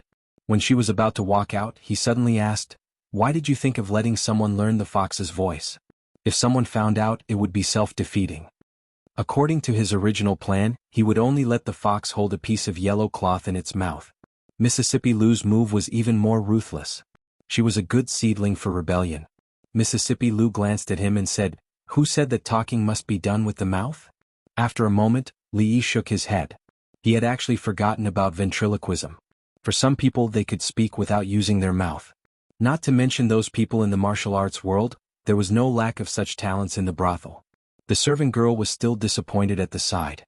The son-in-law would rather give the delicious food the name of a rabbit than the name of Xiao Huan. When she heard what he said just now, she immediately forgot about this matter and asked curiously, son-in-law, can foxes also speak?" Li turned his head and said with a smile, "Yes, have you not heard of the nine-tailed fox?" What is the nine-tailed fox?" The servant girl suddenly widened her eyes. Li lowered his voice and said, "According to the legend, in a place called Green Mountains, there is a fox with 9 tails. It only eats beautiful young girls like you." The servant girl's face turned pale. She immediately leaned to this side and grabbed his arm.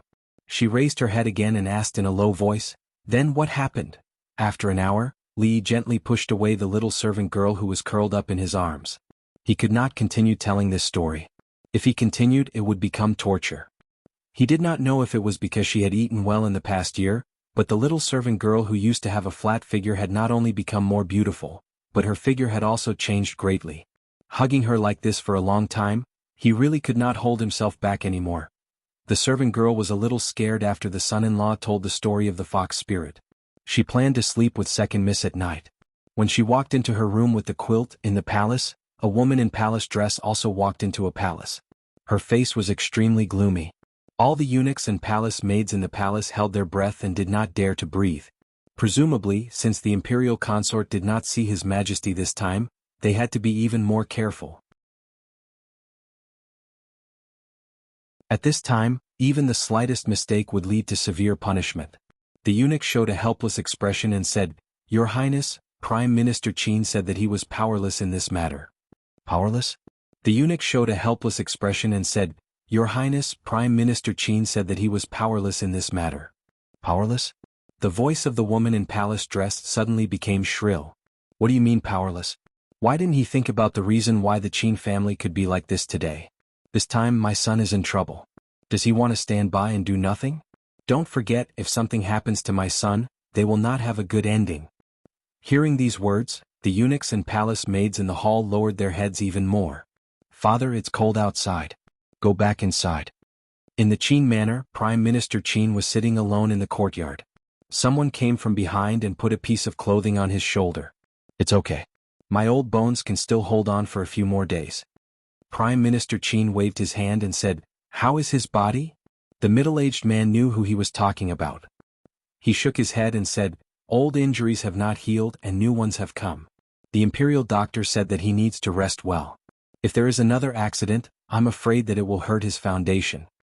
The middle-aged man paused and said, "Father, if you ask for leave tomorrow, I'm afraid it will be difficult to explain to concubine Cui and the Cui family."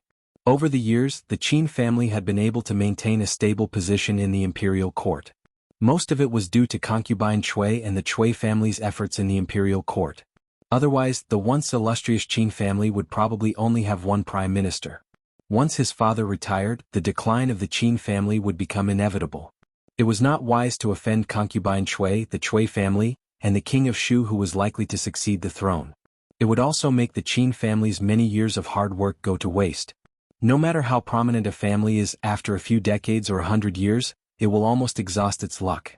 Someone has to fight for it, otherwise it will not be able to be prominent for hundreds or even thousands of years. Prime Minister Qin did not answer. He looked at the night sky and said, "I'm old. In the future these things should be left to these young people." Looking at his father's lonely and desolate back, he slowly walked into the room.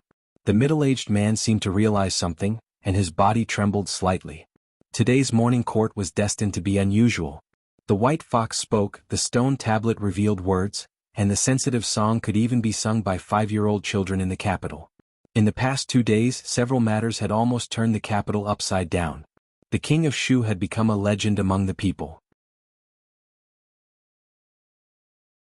The body of a true dragon, the person chosen by the heavens, and the only candidate to inherit the throne. It was almost said that the emperor should give up the throne to him as soon as possible. In the current situation, such a move was extremely stupid. Almost all the censors in the imperial censorate submitted a joint petition. Dozens of ministers in the court impeached him at the same time. Prime Minister Qin asked for leave, and no one in the king of Shu's faction dared to speak out under such circumstances. One person impeached, then stepped down, and another person took over. The entire court was in order. The emperor's expression had been very calm, as if there was no difference from the usual morning court. He calmly issued some edicts. The Cui family, the Qin family, the Qin family. The change of positions of more than 10 officials in the court showed what kind of storm was brewing behind this calm. The efforts of the king of Shu's faction over the years had gone up in smoke in this calm, but no one raised any objections. Everyone knew the seriousness of this matter, but no one knew how long the emperor's calmness would last. Perhaps because of someone's words or action, the emperor would explode. At that time it would be a real thunderbolt. After that, another decree stirred up another storm in everyone's hearts. As a grown-up prince, the king of Shu would go to the land of Shu today. After that, he could not return to the capital without an imperial edict. This was already an extremely serious punishment. With this imperial edict, the king of Shu's advantage over the other grown-up princes was almost negligible. Without the capital and the center of power of the Jing kingdom, what qualifications did he have to fight for power? His influence in the imperial court had been sharply reduced, and the king of Shu had been directly banished from the capital. How much effort would the king of Shu's faction have to expend to dispel the heavy dark clouds above his head and re-establish his advantage? Of course, there was another extremely serious matter that they did not think about in detail. At such a critical moment for the king of Shu, Prime Minister Qin, as the core figure of the King of Shu's faction, did not go to the court? Not to mention that in a short period of one night, he could not even go to the court. Even if he was really sick, there should be a memorial to the throne. Could it be that Prime Minister Qin had given up on the King of Shu? For a moment, everyone was even more flustered. Li did not have so many messy things to think about. He looked at the proud Lolita and then at Monarch Jean, who had swallowed a lot of saliva, and said, "Can't you give him a piece?" The proud Lolita held a box in her hand and said aggrievedly, "I don't have many pieces left." Although she said so, she had already opened the box, took out a piece of milk candy and handed it to Monarch Jean. She said, "Since Sir has said so, I will give you one. I don't have any more." After saying that, she immediately turned to look at Li Yi and shook the box in her hand in front of him. She said, "Look, I don't have any more. I will go home with you later and fill this box up. Take as much as you want." Li Yi waved his hand and looked in a certain direction. An official had already walked out of the hall. Li Xian walked over from afar and told him everything that had happened just now. He still had a look of disbelief on his face. "I did not expect that this matter would be so serious. The King of Shu has to leave the capital tomorrow without any delay. After working hard for 20 years, everything is back to normal overnight." Li Yi also sighed and said, "What kind of sin did I commit?" Li Han yearned for Sir's house, which he had heard countless times. However, he could not go wherever he wanted like his royal sister. He whispered in her ear, "Royal sister, when you go to Sir's house, give me some. I will exchange Emingzu for it."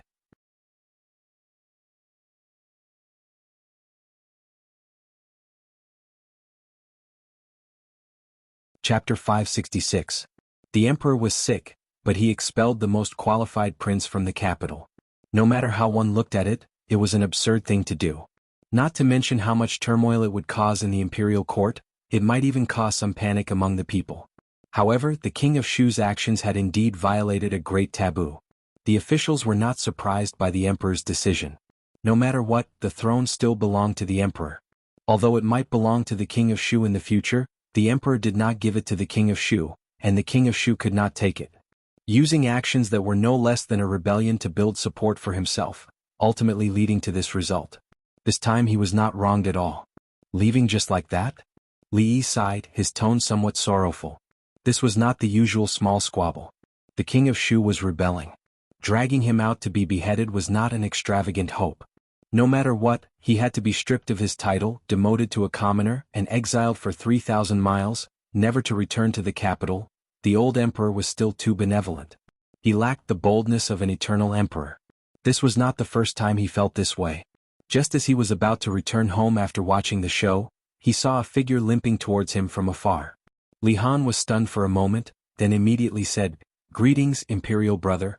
The King of Shu's expression was dull. He raised his head and looked over. Even when he saw Li Yi and Li Xian, his expression did not change much. After all, compared to what had just happened to him, some things were not worth mentioning. Seeing the King of Shu's head lowered, not even looking at him, Li Han scratched his head in confusion and waved. "Farewell, imperial brother." It would be difficult to see him again. Li Yi shook his head and turned to walk out of the palace. The arrogant Lolita shouted from behind, "Sir, wait for me, I'll go back and get a big box." After becoming a young lady, the old emperor seemed to have really relaxed his discipline towards the arrogant Lolita. Her treatment gradually became closer to that of the Princess Royal, and she did not even need to specially report when she left the palace. Outside a certain palace, while waiting for her to enter to change her clothes and get a big box, she inadvertently glanced sideways and saw an arched door. Two eunuchs dragged a person out and walked past her. That person must have been caned. His back was broken and he seemed to be exhaling more than he was inhaling. He couldn't help but sigh in his heart. A place like the imperial palace looked bright and majestic, but in fact there were many dark and dirty things happening in the dark. Not only did the concubines fight openly and covertly, but sometimes even the princess would be involved. Yongning and the Tsundra Lolita were still young. When they grew up, they would more or less come into contact with some things. With their abilities, they would not be able to fight against those people. After 2 years, when the Princess Royal Highness moved out of the palace, the two of them, especially Yongning, would really make people worry. While he was thinking about these things, a dozen eunuchs and palace maids stood in the courtyard of a palace not far from here. Their heads were lowered, their bodies trembling, and they were as silent as cicadas in winter. Early this morning the imperial consort had smashed all the precious vases in the hall. One of the servants who went in to clean up the mess had been whipped dozens of times on his back and fainted. Even the king of Shu had been slapped by the imperial consort and scolded for almost an hour. At this moment no one dared to approach the door. We haven't lost yet. In the empty hall, the woman in the palace dress smashed the last precious porcelain and took out a sealed envelope from her sleeve. She said, "Go out of the palace and personally deliver this letter to the master. In addition, let him ask what the Qin family wants." "Yes, your highness." A sharp voice came from the darkness. Someone walked out, responded, and soon disappeared from the hall. Although the imperial court was far away from ordinary people, some major events in the imperial court could not be hidden from the people of the capital. They did not know about the demotion or transfer of some officials, but the news that the king of Shu was about to leave the capital and go to his fief spread like a whirlwind throughout the capital not long after the morning court session ended. After all, the king of Shu was a hot topic in the capital recently. From being ridiculed by the public and being called Rat King, to the series of omens, it all showed that he was the real son of heaven. His reputation rose and he was expelled from the capital today. In just a few days he had experienced many twists and turns. Even the vendors in the market would talk about it when they had nothing to do. Didn't they say that the throne is going to be passed on to the king of Shu? Why was he suddenly expelled? What succession? Who did you hear it from? Everyone said it. Even the fox said that the king of Shu should be the emperor. How can it be false? Nonsense. How can you believe that? Everyone knows that those things were done by the king of Shu himself. Whoever believes that is a fool. What? It was all done by the king of Shu himself? Of course. Otherwise, why would he be expelled from the capital? If you ask me, he is too impatient. In just half a day the truth of the matter began to spread among the people. After praising the king of Shu for a few days, people realized that the Rat King was still the same Rat King. He had not changed at all. He had done so many things to deceive them. Now he had deceived the world and even the fox, but he had failed to deceive the current emperor. He had been banished far away. It was really a case of going for wool and coming home shorn. Regarding this matter, even the government did not interfere much. Instead, they were deliberately guiding the way. After all, it was not important whether this was done by the king of Shu or not. What was important was to eliminate the impact of this matter in the people as soon as possible. If it was used by people with ulterior motives, it would cause a huge mess. The Qi and Zhao kingdoms had left envoys in the capital. If they did not settle this matter as soon as possible, when they sent the news back, it would be greatly detrimental to the stability of the court. This time the king of Shu and his faction had suffered heavy losses. Not only were their forces purged in the court, but they were also far away from the center of power. They had gone to the faraway Shu prefecture, and no one knew when they would return. Many people in the court had worked hard for more than 10 years, but their efforts were ruined in an instant. At this moment, a middle-aged man dressed in luxurious clothes stood at the entrance of the Qin residence. He raised his eyebrows and asked, "Prime Minister Qin is seriously ill and cannot receive guests?" The servant of the Qin family said helplessly, "Please bear with us." The middle-aged man had a thoughtful look on his face. Not long after he turned and left. A person beside him asked worriedly, "Master, what should we do now?" "Go to the Qin residence." The middle-aged man took a deep breath and said softly. In the Duke of Qin residence, the master of the family, Qin, had just received an esteemed guest. The two of them dismissed all the servants and had a deep conversation in the room for a full 2 hours. The second master of the Qin family, Qin, walked into a small courtyard with his hands behind his back. He bumped into a servant girl and asked, "How is Mrs. Health?" The servant girl hurriedly replied, "Second master, she felt much better after waking up today. 2 days ago she obtained the Heart Sutra personally written by Master Tan Yin at the Cold Mountain Temple. She is currently reciting the sutra in the temple hall. Do you need me to go and inform her?" "Alright, I'll go over myself. You can go and do what you need to do." Qin waved his hand and continued walking into the courtyard. He slowly walked to the outside of the temple hall. He heard a low chanting coming from inside, but he did not disturb it. He only walked in after the voice disappeared. The white-haired, beautiful woman knelt on a prayer mat and asked softly, "Is there a guest in the residence today?" "There is an important guest who has come and is currently speaking with Big Brother." Qin nodded and said, "You have just recovered from a cold, so you should be resting in your room." The woman sighed and said, "That child Li Xin has passed away. I wanted to recite the sutra for him. When he came to the residence when he was young, I even carried him in my arms. Who would have thought that life would be so unpredictable?" Qinchong paused for a moment, then nodded and said, "You have already recited the sutra. Come, let me help you back to your room." The woman lowered her head and suddenly said in a low voice, "Second brother, can you stop now?" "What?" Qinchong asked in confusion. "Can you stop now?" The woman raised her head and looked at him. Her voice trembled as she said, "Don't make things difficult for that child. Li Xin's surname is also Qin. How could you do it?" Qinchong's body trembled. He clenched his fists so tightly that his nails dug into his palms. After a moment he sighed and walked over. He helped her smooth out a strand of her hair and said, "All right, I'll listen to you. Second brother will listen to you." He looked at the silver-haired woman who already had a few wrinkles at the corners of her eyes. His lips curled into a smile, but deep pain and hatred flashed through his eyes. The preparations were a little rushed. He sighed again and said in his heart,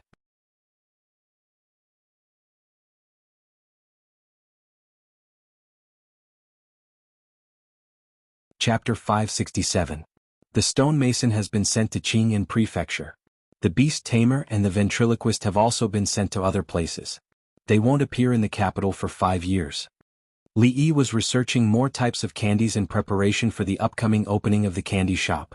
Mississippi Lu walked over and said calmly, "Although there were almost no traces left behind, it was better to erase all clues just in case.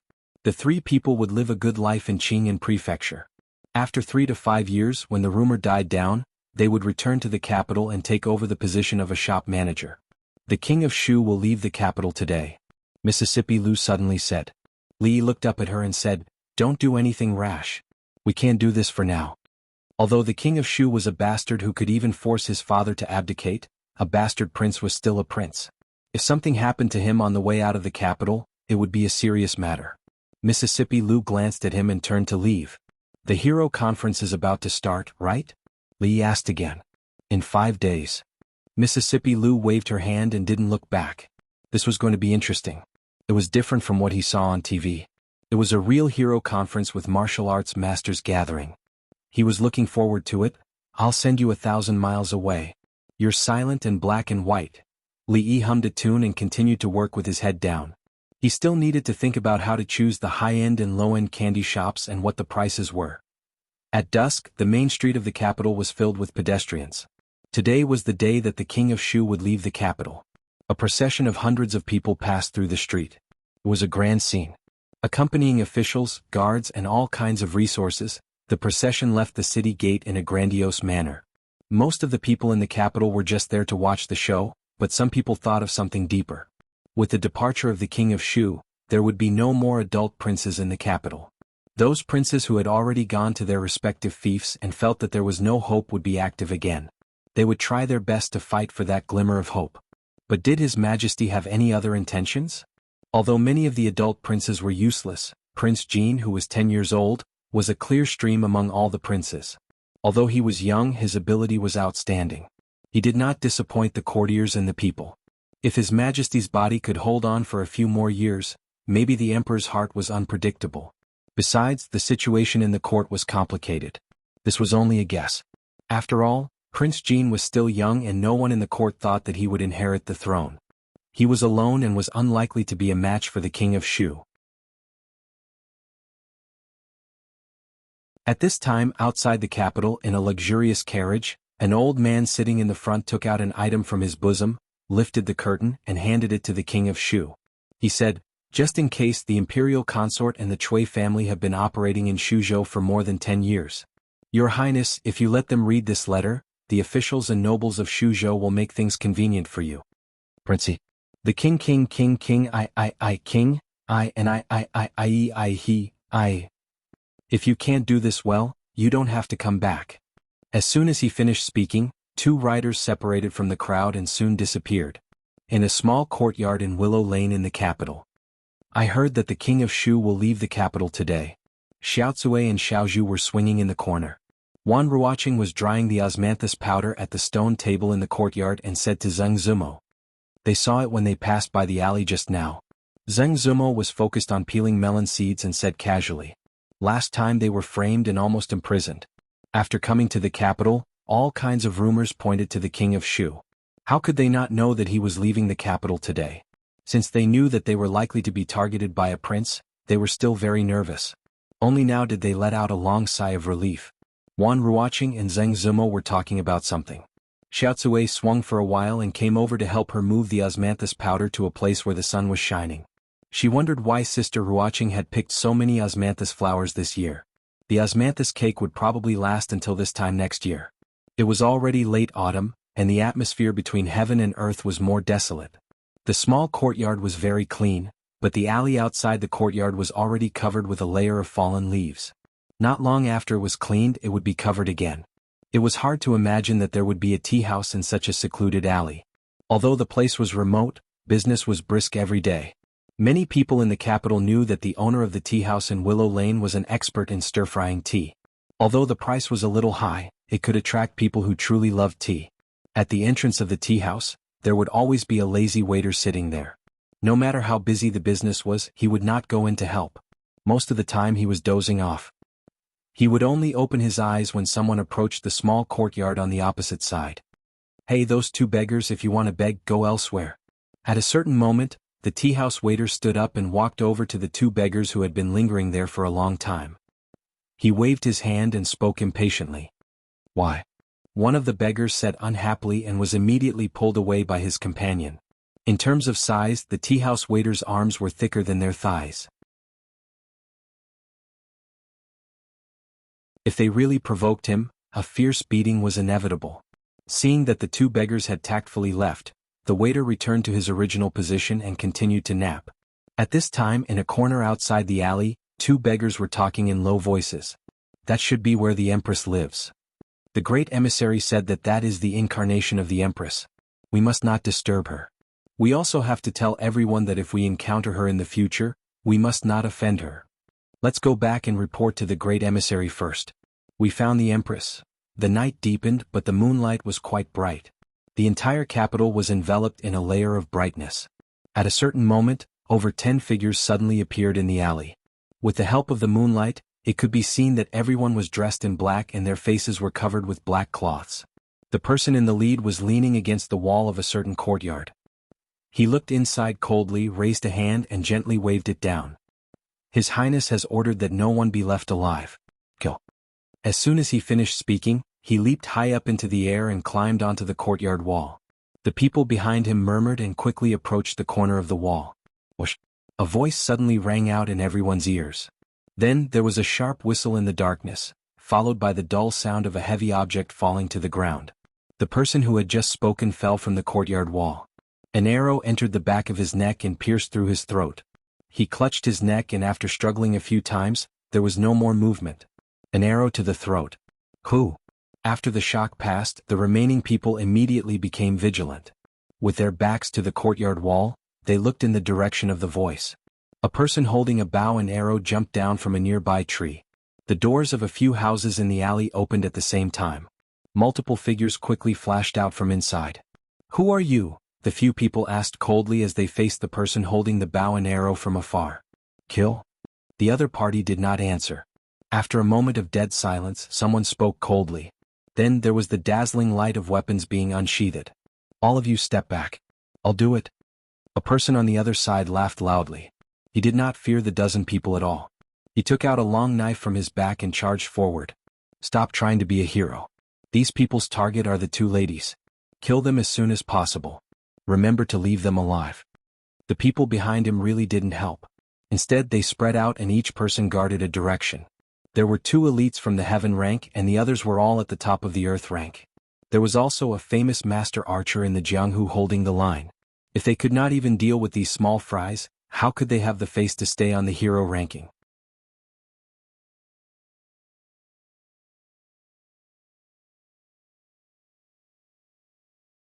Chapter 568. Under the moonlight, the figure wielding the long saber was like a tiger in a flock of sheep. The saber light danced as if it was chopping melons and vegetables. There was not even the sound of weapons clashing. None of the dozen or so black-clothed men were a match for him. As for the man with the longbow, it did not affect his performance at all. He stood in front of the courtyard gate. If someone broke through the defense line of the swordsman, he would casually shoot an arrow. With the sound of the bowstring, someone would fall to the ground, clutching his throat. After twitching a few times, there was no more sound. The strange thing was that these people knew they were no match for him, but they did not seem to care. They charged forward without fear of death, even if they were just throwing their lives away. Death warriors? The people surrounding them looked at each other, nodded slightly, and quickly joined the battle. In just a moment, only one of the dozen or so black-clothed men was left standing. A man grabbed the neck of the leader and asked coldly, "Who sent you?" After he asked this question, there was no response for a long time. At this moment, someone walked over and put his finger under the nose of the black-clothed man. He shook his head and complained, "You brat, you don't know how to hold back. He's already been strangled by you, why are you still asking?" The man released his hand, and the black-clothed man's corpse fell straight to the ground. He squatted down and pinched the man's mouth. He stood up, shook his head, and said, "He committed suicide by taking poison. Who would be so generous as to send so many death warriors at once?" After years of traveling in Jianghu, they naturally knew of the existence of death warriors. Those nobles' families would usually raise death warriors. These people would work for their master and were instilled with the idea of loyalty from a young age. For the master's orders, they could even disregard their lives and carry out most of the missions were assaults or assassinations. Although these people also had their own thoughts, they only knew to be loyal. Even if they learned martial arts from a young age, their achievements were extremely limited. However, when there were a lot of them, their fearless aura would give people a headache. Today, if it were not for the two heaven-ranked experts and the godly archer, the remaining people would not be able to stop them. The blade-wielding man frowned and said, "Call someone over and clean this place up." Before they could do anything, the sound of footsteps came from the entrance of the alley. More than 10 figures quickly walked over. As they got closer, they saw the corpses on the ground. Someone immediately pressed the weapon on his waist and shouted, "Who are you people?" When they saw another person appear, their expressions finally changed. The blade-wielding man saw a gray-robed old man in the crowd and involuntarily clenched the long blade in his hand. He glanced at the person beside him and the latter immediately understood. He took 2 steps back and took out a bamboo tube from his waist. "And who are you?" The man nodded as he looked at the figures in front of him and asked, "This is the work of the Secret Intelligence Bureau. Put down your weapons immediately." Seeing that the courtyard door behind them was not open, the Secret Intelligence Division general who had spoken was slightly relieved. He turned to look at the person opposite him and immediately said, "Secret Intelligence Agency?" Hearing these 3 words, the expression of the knife-wielding man visibly relaxed, but he still looked at him suspiciously and asked, "The Heavenly King covers the Earthly Tiger? We're on the same side." When the people of the Secret Intelligence Division heard this, they immediately put down their weapons. The general was about to step forward when he saw the man opposite him raise his long blade in front of him. After a moment of shock, he said, "Chicken stewed with mushrooms." When the man heard this, he put away his blade and cupped his hands in salute. "Excuse me." The general shook his head and pointed at the corpses on the ground. "It's fine. We should be more vigilant. What exactly is going on here?" "They're all men of sacrifice." The man glanced at them and said, "Coming at this time should mean harm to the 2 ladies. Since the Secret Intelligence Division is here, I'll leave the rest to you to handle." "That's how it should be." The general nodded and waved his hand at the people behind him. "Bring the corpses back." The emperor attached great importance to the case of the son of the vice minister of the Ministry of Rights. He had strictly ordered the Secret Intelligence Division and the Supreme Court to solve the case within a time limit. However, they had not obtained any useful clues from the Assistant Minister of Justice, so the case had not been solved. The Secret Intelligence Division had been paying attention to the movements here, which was why they had been able to arrive so quickly after discovering the abnormality. Although they had arrived a step too late and there were only corpses left for the Secret Intelligence Division, it made no difference whether they were corpses or living people. "It's all thanks to you tonight." The general cupped his hands in salute again. One could imagine that if it weren't for these people, if something had happened to the 2 ladies, not to mention how they would explain it to Lord Li, the punishment from the emperor would probably not be light. The man waved his hand and said, "You're too polite. Our duty is to protect the 2 ladies. However, you need to carefully investigate the identities of these people." The general smiled and said, "Don't worry. Leave the rest to us." The people retreated far away and watched as the figures moved under the moonlight without making too much noise. Soon all the corpses had been taken away by them. Here. The general pointed to the ground. One of the men waved his hand and said, "Leave it to us." After the people of the Secret Intelligence Division retreated, faint sounds could be heard again. "We're lucky today. We actually ran into them. I don't know how many points we'll get this time. If we have enough, we'll go ask Miss Lu to give us a few pointers. I really didn't expect to have the opportunity to get pointers from a grandmaster in my lifetime. Haha, good luck to you. Mr. Lu is so stingy. I think you'll have to save up more. It can't be. I killed more than a dozen men of sacrifice this time. Bah, shameless guy. You even want to take credit like this?" Not long after, a room in the courtyard was lit up. Xiao Chui came out with a beautiful sheep pillow in her arms. She passed through the moon door and stood in the courtyard for a while. She murmured, "It's so late at night. Why are you making so much noise? Can't you let me sleep?" She complained and yawned again. She could barely keep her eyes open. She turned around and walked back. The only light in the room was quickly extinguished. What's going on? Was there a flood last night? Early in the morning, a sleepy girl opened the courtyard door and stood on the blue stone that had been washed until it was spotless. "Miss Xiao Chui, why did you get up so late today?" A voice came from the front. Xiao Chui turned her head and looked at the lazy waiter sitting in front of the opposite tea house. She curled her lips and said, "I don't know which bastard is making noise in the middle of the night. By the way, has this place been washed?"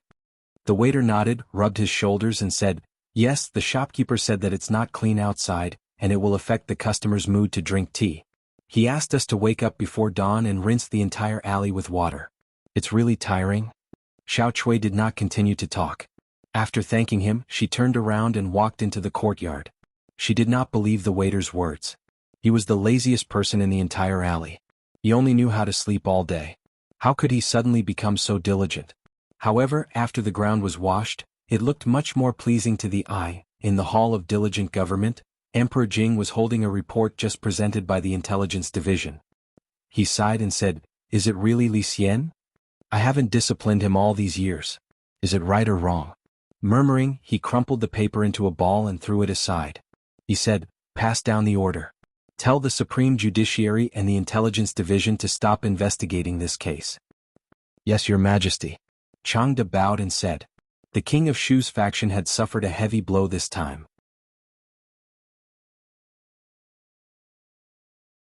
His Majesty's power in the imperial court was almost completely wiped out and almost reached a critical limit. If he suppressed them too much, there would be a big rebound. Emperor Jing thought for a moment and asked, "Is there a vacancy for the position of Minister of the Ministry of Rights?" Changde said, "His Majesty just demoted the Minister of the Ministry of Rights the day before yesterday. He hasn't been appointed yet." Emperor Jing thought for a moment and said, "Forget it. Chen Yunshan is the Minister of the Ministry of Rights. He is no longer loyal to the Chen family. Pass down the order to the Ministry of Personnel. Chen Yunshan will be appointed as Minister of the Ministry of Rights."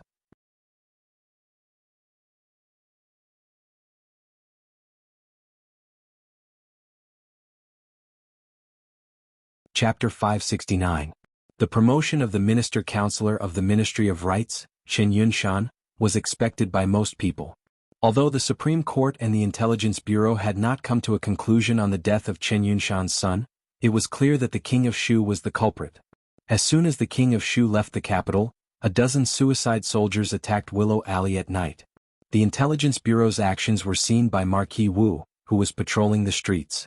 There was no way to hide this. However, being banished from the capital was a severe punishment for the King of Shu, who was likely to become the next emperor. His faction had also suffered a heavy blow. Now that he was far away from the capital, if he were to be recalled for investigation, it would cause turmoil in the political situation. The gains would not make up for the losses. After all, although the King of Shu's faction had temporarily lost power in the court, they still had influence that could not be ignored. Thinking about it carefully, the emperor still had a few adult princes. But even when the King of Shu was at his lowest point, the other princes could not compare to his advantage. Therefore this case could only end here. Chen Yunshan's promotion from the Minister of Rights to the Minister of Rights was probably the emperor's compensation for him. But this road of promotion was too bloody and cruel. Chen Yunshan had already left the King of Shu's faction. It was said that he had almost fallen out with Duke Chen. This was not unexpected. Although he could not take revenge for his son's death, how could he let it go so easily and continue to be loyal to the king of Shu? Over the past few days, he was not the first nor the last to leave the king of Shu's camp. It was just that after this incident, many officials finally saw many things clearly. From indecisiveness they became firm. Even the attitude of the Qin clan had become vague, causing more people to hesitate. Suicide soldiers? Li Yi unconsciously tapped the table with his index finger, repeating Lu Luo's words. Yes. Lu Luo nodded. Last night, around midnight, a group of black-clothed men sneaked into Willow Alley. Fortunately, we knew that these days were not peaceful. Worried that they would make a move again, we arranged for people to keep watch every night. Those black-clothed men were not afraid of death. We wanted to capture one alive for questioning, but we did not expect the last person to commit suicide by poison. In the end, the corpses were all taken away by the Secret Service. We still don't know the identities of those people. There was nothing much to guess about the identity of the man in black. He did not know how to play tricks, nor did he know how to beat around the bush. Based on his style of doing things, he was undoubtedly the king of Shu. I'm still too soft-hearted. Li Yi sighed and shook his head. The nursery rhymes and the strange omens did not reach the bottom line of the courtiers and the old emperor. Otherwise, the king of Shu would not only be banishment from the capital. However, this guy had been in Jianghu for so long, yet he still hadn't managed to rope in any imperial guards or garrison generals. He also couldn't do anything fatal. A piece of trash. He looked at Lu Luo and asked casually, "We haven't developed a Shuzhou yet, have we?" Lu Luo nodded and said, "Shuzhou is remote. If we go a little deeper, we'll be within the borders of the Zhao kingdom. We don't plan to develop in such a remote prefecture for the time being. The more difficult the conditions, the more we can't shrink back.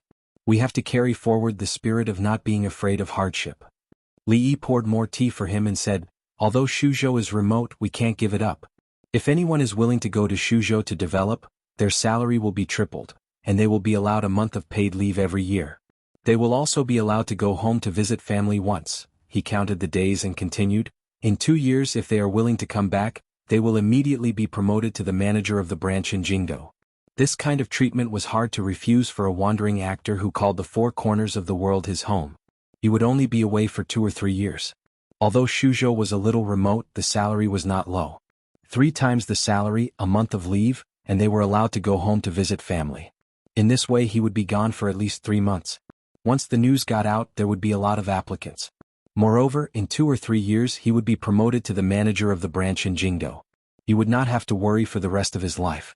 After coming back to his senses, Lu Luo nodded and said, "Okay, I'll arrange it as soon as I go back." "How's the preparation for the heroes competition?" This rare event in the martial arts world would be held in a few days. Lu Luo had been in charge of this aspect. Lu Luo nodded and said, "The preparation is almost done. The ranking on the heaven list has rarely changed in the past 2 days. So far there hasn't been a single grandmaster. But we can't rule out the possibility that some masters on the heaven list haven't done their best. When the real competition begins, there may be changes." After all, the area around Jianghu was too sensitive. The final venue of the Martial Arts Society competition was dozens of miles away from Jianghu. This competition was not only a competition but also an exchange. Generally speaking, the martial arts world in Jianghu was an extremely powerful force. Unfortunately, it was like a plate of loose sand which was difficult to gather. However, if they really gathered, the imperial court would have a headache. Ever since the appearance of the hero list, there had been a slight change in the situation.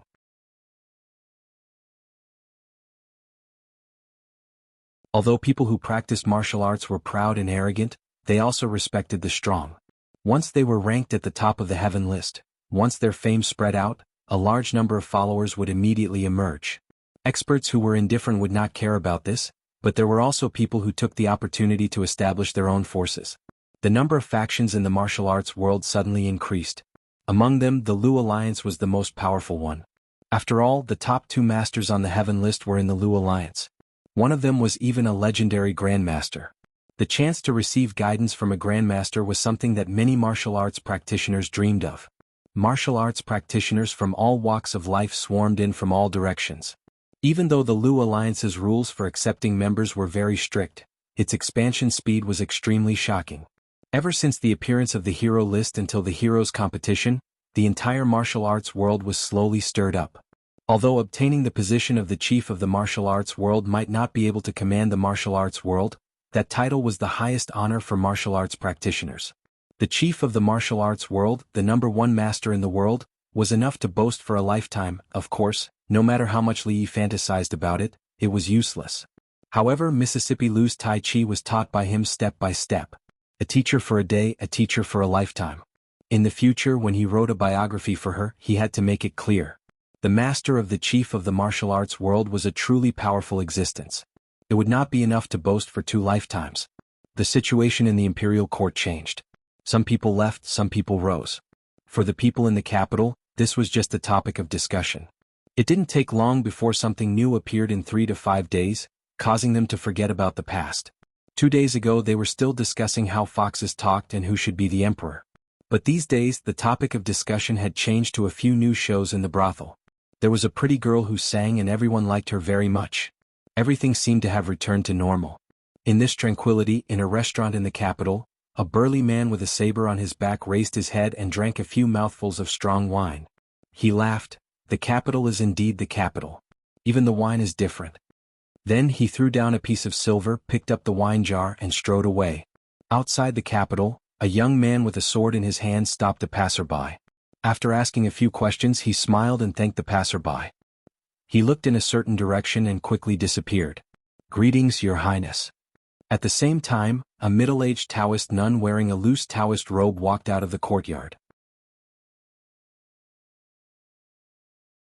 The 2 people in purple who had been waiting outside the door immediately bowed. Countless figures were rushing toward a certain place outside the capital city.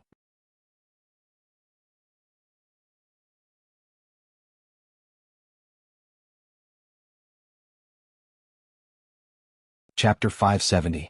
Second Great Uncle, get up and get to work. Li Yi stood beside a rocking chair in the courtyard and urged the old man who was lying there. Light snoring sounds came from the rocking chair. The old man seemed to be asleep and did not hear what he said. He turned over and snored even louder. He was old and should exercise more. What was the point of lying down all the time? Li Yi opened a paper bag in his hand and tore off a chicken drumstick to take a bite. He then walked out of the courtyard. Before he stepped out of the door, his hands suddenly felt empty. He turned around and saw Second Great Uncle holding a chicken drumstick. He looked at him and said, "Good lad, you don't know how to show filial respect to the old man first when you have something good." Li Yi said as he walked out, "The Heroes' Conference is starting today. Second Great Uncle, come over after you finish this chicken. Rui and Rui are already waiting." "I'll be coming." The old man got up from the rocking chair and wiped his mouth. He grumbled, "Why do you have to let an old man like me get involved in the affairs of the young? If anything happens to my old arms and legs, I'm afraid I'll have to find 2 old women to take care of me in the future." The Heroes' Conference took more than 3 months to prepare for and hold. Speaking of which, most of the time was spent on the Heaven List. This was because only by entering the Heaven List would one have the chance to fight for the position of Alliance Leader. This highlighted the importance of the martial arts world's must-fight list. Every day there would be new and unknown talents appearing, but they would only appear for a short while and be quickly replaced by others. Compared to 3 months ago, more than half of the names on the Heaven ranking list had changed. More and more powerful players had joined in. Some of the names that everyone was familiar with finally began to appear frequently on the list. Now, the Chivalry ranking list had finally become the Chivalry ranking list of the entire world of martial arts. A large empty space that occupied a large area had long been cleared. In the middle was an arena that was as tall as a person. A large empty space was cleared around it. Further away was a spectator stand. Besides, there were a large number of temporary tents in the surroundings. Food and other things were sold in them. There were also some tents for people to rest in. The real competition had yet to begin. Many martial artists from all walks of life were chatting and laughing with each other. However, none of the famous martial artists from the heavenly ranking list were seen. As for the format of the competition, it was based on the second hero conference in The Return of the Condor Heroes. Any expert on the heavenly list could go up the stage. Each round was limited to 2 people, and the loser would lose the right to fight for the position of Alliance Leader. When there were no more challengers, the person standing on the stage would be the winner. However, the Heaven list was just a threshold. The experts on the Heaven list had a huge disparity in strength. Most people were just there to serve as foils. They did not even think about fighting for the position of alliance leader. They just wanted to use this opportunity to spar with the world's experts. After all, it was hard to find a real opponent. They could not find such an opportunity in the past. A few people walked over slowly. Lu Luo introduced these things to them. From time to time, people from the Lu League came up to greet them. Mississippi Lu was the leader of the Lu League. As for Rui, although she rarely cared about those things, she was a grandmaster. In the martial arts world, strength was everything. She would be respected wherever she went. Rui still occupied the first place on the heaven list. No one would have the guts to challenge a grandmaster. The second place was Mississippi Lu. As long as she did not meet a grandmaster, she was almost invincible. There are no grandmasters on the heaven list, right? Li turned around and asked Lu Luo. I don't think so. Lu Luo shook his head and said. The number of experts in the Jianghu could be counted on one's fingers. How could it be so easy to meet them? When one reached that level, which one of them did not have an indifferent temperament and pursue a higher level? Why would they participate in the Heroes' Assembly? He had been worried that a grandmaster would come to make trouble, but now it seemed that his worries were completely unnecessary. If not, then. Li Yi was relieved, but before he could finish his sentence, he saw a middle-aged Taoist nun walk out of a tent. She glanced in his direction, and her gaze froze for a moment before she turned and left. Li Yi pointed at Taoist nun. Lu Luo glanced at her and said, she only showed up once in Qing'an Prefecture. She defeated a master who was in the top 10 of the heaven list and was ranked 5th. Although the top 10 of the heaven list changes frequently these days, considering her strength, she is currently ranked 15th. Li Yi turned around and looked at Rui. She shook her head and said, since she is here, I'm afraid she is determined to win the league leader. Rui is no match for her. When the time comes, I'll go. Are you sure you can win? Li Yi looked at her and asked. Rui shook her head and said, I'm not sure I can win. It's only 50-50. A battle between grandmasters must be very dangerous. If you didn't have 100% chance of winning, then don't go. Li Yi pulled second great uncle, who was standing there dozing off, and said, second great uncle, chili chicken, white cut chicken, beggar's chicken, cola chicken, salt baked chicken, saliva chicken, yellow braised chicken, and boy's chicken are different every day. I'll leave the Taoist nun to you. The old man raised his head and looked at Li Yi in disbelief. He asked, there are so many ways to cook chicken? Li Yi nodded and said, there are 81 ways to cook chicken, and I guarantee it won't be the same. One every day, and it will be enough for you to eat until next year. Second great uncle narrowed his eyes and seemed to be thinking. At this moment, a slightly anxious voice came from the side. A young man stopped in front of a hunchbacked, sloppy old man and said, Senior, only experts on the heaven list can enter this place. Please take a rest over there. A strange smile appeared on the old man's face. He said, Heaven list? What's that? There's no lack of good food or drinks here, but there's nothing on the other side. Get out of the way, I want to watch the show after I'm full. The young man said, You must enter the heaven list and get a token to enter. A middle-aged man walked out of the tent and asked with a frown, Who's making noise outside? What token? The old man asked. The young man pointed to the token on the middle-aged man's waist and said, Just like this. The old man waved his hand and said to the middle-aged man, In that case, this token is mine. He reached out to the middle-aged man's waist. The middle-aged man was stunned for a moment, but he immediately reacted. A trace of anger appeared on his face and he grabbed the old man's wrist. The next moment he felt a shadow appear in front of him, and at the same time he felt a sharp pain in his chest. He grunted and took a few steps back. His face was pale, and a trace of blood flowed from the corner of his mouth. He looked at the old man with shock in his eyes. How is this possible? Lu Luo's expression changed and he murmured, Pang Hui is 18th on the heaven list, but... A trace of surprise also appeared on Rui's face. Another one. Li Yi was stunned and he thought of something, and for a moment he was stunned on the spot. It can't be, 2 grandmasters are making such a big deal this time? The old man played with the token in his hand and looked at the young man. Can I go in now? The young man swallowed and said, Yes, it should be Su Freak. Inside a tent, Lu Luo put down a thin book in his hand with a worried expression and said, Including Miss Lu, there are currently 6 known grandmasters in the martial arts world. The others disappeared more than 10 years ago. During these 10 years there was occasionally news of them. Only this old freak Su is a man of both good and evil and has left behind many deeds in Jianghu. Although he rarely kills people, many famous masters in Jianghu have had their martial arts crippled by him.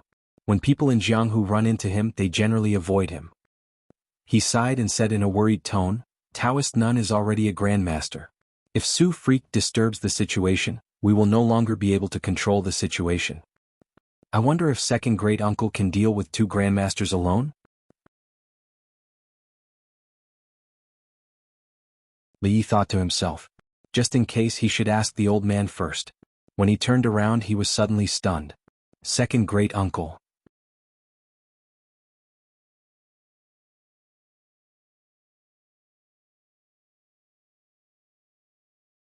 Chapter 571.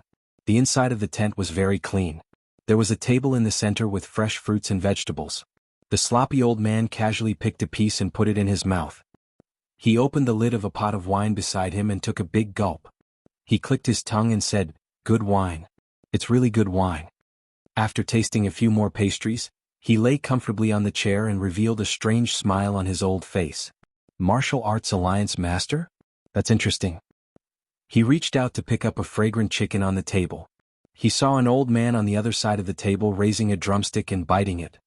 He shook his head and said, "It's not the right temperature. It's a waste." Then he reached for another drumstick. The sloppy old man's murky eyes suddenly burst with 2 balls of light, and his entire temperament changed. More than 10 years ago, his martial arts had already reached the transcendent realm, which was what people in the martial arts world called the Grandmaster realm.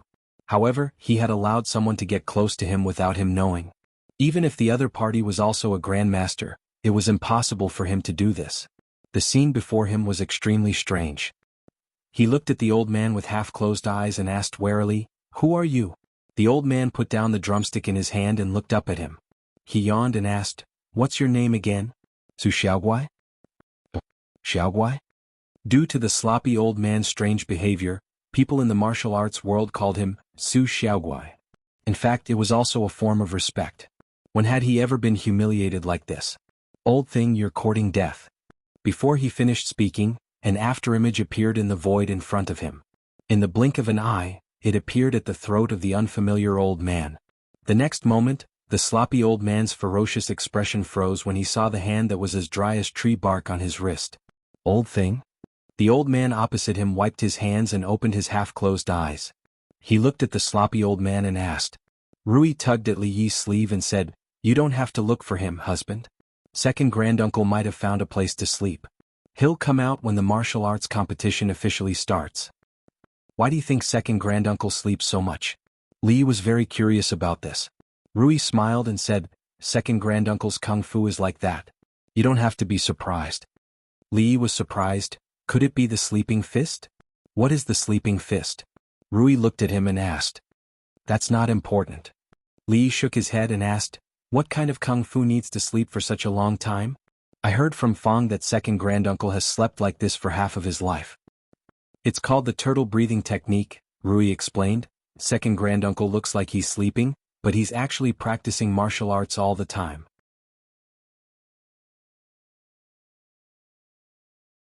Li Yi felt that the name Turtle Breath Skill sounded familiar until he recalled Oldman Chang's unlikable face. Finally, he found some information in his mind. The tortoise breathing technique could increase one's power in one's sleep, and it was even faster than other people's normal cultivation speed. A person who cultivated the tortoise breathing technique might not have any special moves, but as they grew older, the density of their inner force would be enough to scare people to death.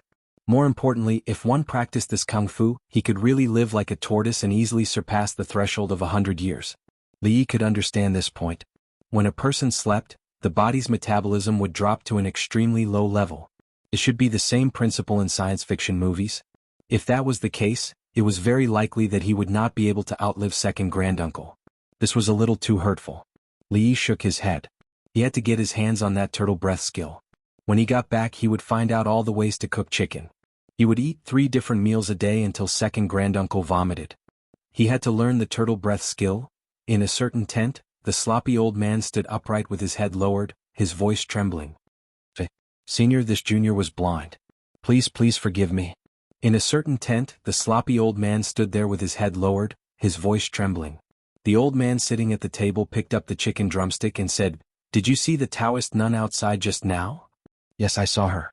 Thinking of the Taoist nun who made him feel danger, The sloppy old man immediately nodded. The old man asked lazily, when she goes on stage later, you know what to do, right? The sloppy old man looked troubled and said, Senior, then Taoist nun's strength is not bad. She should also. Halfway through his words, he saw that the horrifying senior's half-squinted eyes were about to open. The sloppy old man trembled and immediately said, Senior, don't worry. I will tie up Taoist nun and bring her to your room tonight. I won't let you down. What? The old man looked up at him. The sloppy old man was stunned and asked tentatively, Then Senior, you mean? At the entrance of the tent, the second great uncle patted the sloppy old man's shoulder and said, Little monster, as a guru expert, you must have some backbone. You will be looked down upon by others like this? When the sloppy old man heard this, he felt his blood boiling in his chest. Backbone? Just now, the martial arts that he had painstakingly practiced for a lifetime were almost crippled. What kind of backbone was he talking about? If it weren't for the fact that he couldn't beat the old monster in front of him, he would have already broken the old man's bones. However, at this moment, the dignified guru expert could only smile and say, Senior, the antidote? When you're done with your business, I will naturally give you the antidote. The old man said lightly and slowly left with his hands behind his back. He staggered and looked like he was about to die. However, only the sloppy old man knew that if the old man really treated him as someone who had one foot in the grave, even a guru would be in trouble. At this moment, he even wondered if he had really reached the guru realm. The guru realm was already at the top of the martial arts world, and it was difficult to find an opponent. Even if they were at the same level, it would be difficult to determine the winner unless it was a life-and-death battle. However, just now, he had seen what it truly meant to be unstoppable. Although the martial arts that he mainly practiced were on the gentle path and he was not known for his vigorous inner force, he was still a grandmaster. Even if there was a gap between them, how far could the gap be? However, in that short moment of inner force competition, it was like a river meeting the ocean, collapsing at the first touch. It had to be said that after being in the martial arts world for decades, some of the ideas or beliefs in his heart had suddenly collapsed at that moment. He licked his lips and there was still a hint of sweetness. The thing that he had just been forced to eat did not taste like poison. However, the more colorless and tasteless it was, the more potent the poison was. As for the bitterness and sweetness, he reached out and touched somewhere between his ribs. There was still some dull pain, which was where the poison had gathered. If he did not get the antidote by this time tomorrow, even if he was a guru expert, he would die from the poison. The sloppy old man's face became gloomy. He glanced in the direction where Taoist nun had just left, then turned around and returned to the tent. If he had known that he would encounter such an old monster today, he wouldn't have bothered watching the show. Regarding the matter of the poison, such an expert wouldn't lie to him. Perhaps only by fighting with that Taoist nun would he have a chance of survival. Second uncle, you're back? Li Yi saw the old man coming in from outside with his hands behind his back. He pointed to the table in front of him and said, There are 2 chicken legs here, still warm. Second uncle waved his hand and said, Leave them. I'm going to sleep first. Don't call me if there's nothing important. Then he lay down on the simple bed in the tent. The next moment there was a sound of snoring. Li Yi felt strange that second uncle could resist the temptation of the chicken legs. He glanced over and thought that the quality of his sleep was really enviable. You're tuning in to the Han Li's Wuxia Adventures YouTube channel. We're so grateful for your support and don't forget to subscribe to join us on this incredible journey through captivating stories. Your generosity through donations truly makes a world of difference, as it's the primary source of revenue that allows me to expand and enhance this channel for you. Thank you from the bottom of my heart for being a part of this adventure.